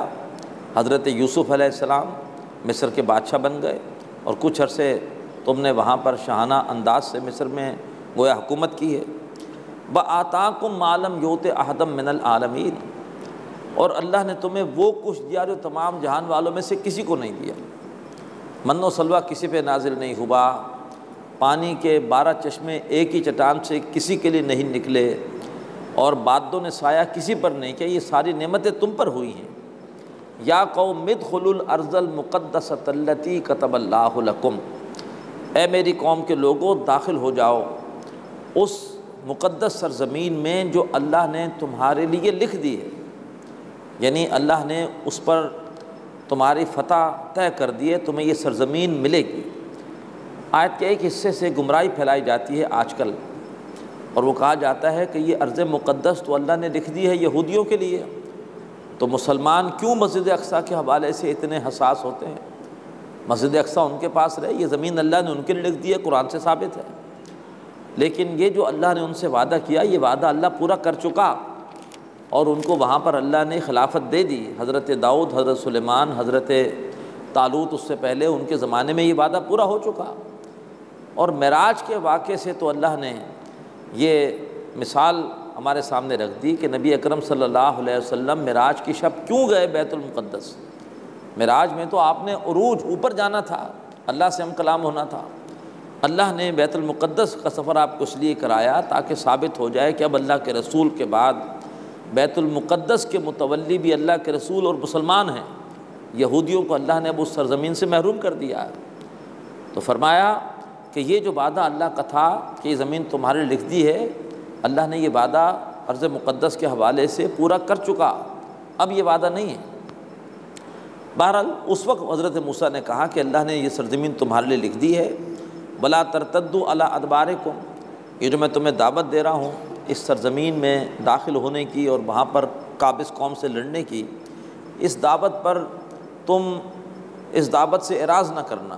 وَلَا تَرْتَدُّوا عَلَىٰ أَدْبَارِكُمْ، اپنی پیٹھوں کے بل پھر نہ جانا اس دعوت کے حوالے سے، فَتَنْقَلِبُوا خَاسِرِينَ، ورنہ پھر تم پلٹ کر ہو جاؤ گے نقصان اٹھانے والے، خسارہ اٹھانے والے۔ اب اس کے بعد بھیجا گیا کچھ لوگوں کو کہ جا کر ذرا وہ اس قوم کی صورتحال کا جائزہ لیں کہ وہاں پر قوم کس قسم کی ہے۔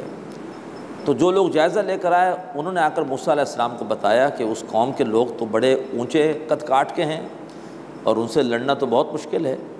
تو موسیٰ علیہ السلام نے کہا کہ تم نے اس بات کو راز رکھنا ہے، سب کے سامنے بیان نہیں کرنا، ورنہ یہ ہے کہ قوم وہ یہ بات سن کر اس پر بزدلی طاری ہو جائے گی۔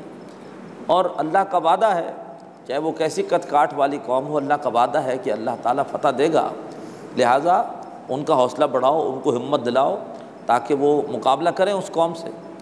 لیکن ان لوگوں نے حضرت موسیٰ کی بات نہیں مانی اور جا کر پوری قوم کے سامنے بیان کر دیا کہ ہم دیکھ کر آئے ہیں مالکہ قوم کے لوگوں کو، وہ تو بڑے طاقتور اور بڑے اونچے قد کاٹ والے ہیں۔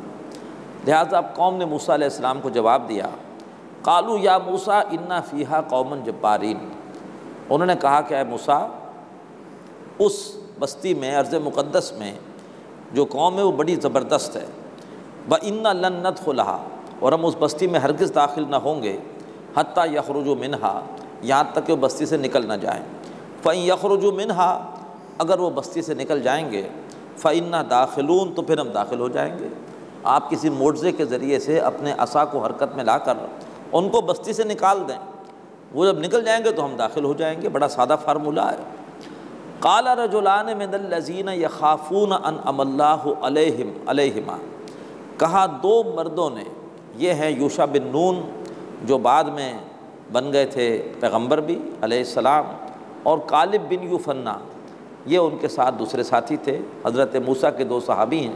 ان دونوں نے کہا قال رجلان من الذین یخافون انعم اللہ علیہما، کہا دو آدمیوں نے ان لوگوں میں سے جو کہ ڈر رہے تھے، اور وہ دو آدمی کہ جن پر اللہ نے انعام کیا تھا، ادخلوا علیہم الباب، ارے ایک مرتبہ اس سرزمین کے دروازے سے تم ان پر داخل ہو جاؤ، تمہاری تعداد بہت ہے، تم 6 لاکھ کی تمہاری تعداد ہے، ایک مرتبہ تم ان پر داخل ہو جاؤ دروازے سے، فَإِذَا دَخَلْتُمُوهُ، جب تم ایک بار داخل ہو گئے، فَإِنَّكُمْ غَالِبُونَ، تم غالب ہو جاؤ گے، تمہاری تعداد بہت زیادہ ہے، تم چیونٹیوں کی طرح، اگر ان کے لمبے قد کاٹ ہیں تو ان کے تم جسموں سے چمٹ جاؤ گے، وہ کیا کر لیں گے، ایک مرتبہ ہمت کر کے داخل ہو جاؤ۔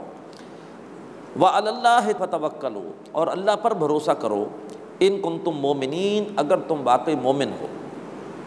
قالوا یا موسیٰ انا لن ندخلها ابدا، قوم نے کہا کہ موسیٰ ہم ہرگز ہرگز ہرگز اس بستی میں نہیں داخل ہوں گے، ما داموا فیہا، جب تک کہ بستی والے اس بستی میں موجود ہیں۔ اب یہ بڑا گستاخانہ جملہ ہے، فَاذْهَبْ أَنْتَ وَرَبُّكَ فَقَاتِلَا، اے موسیٰ آپ اور آپ کا رب جا کے دونوں جنگ کیجئے، اِنَّا هَاهُنَا قَاعِدُونَ، بے شک ہم یہاں پر بیٹھے ہیں۔ لہٰذا اس بزدلی کی وجہ سے وہ جو فتح تھی وہ اللہ تبارک و تعالیٰ نے مؤخر کر دی۔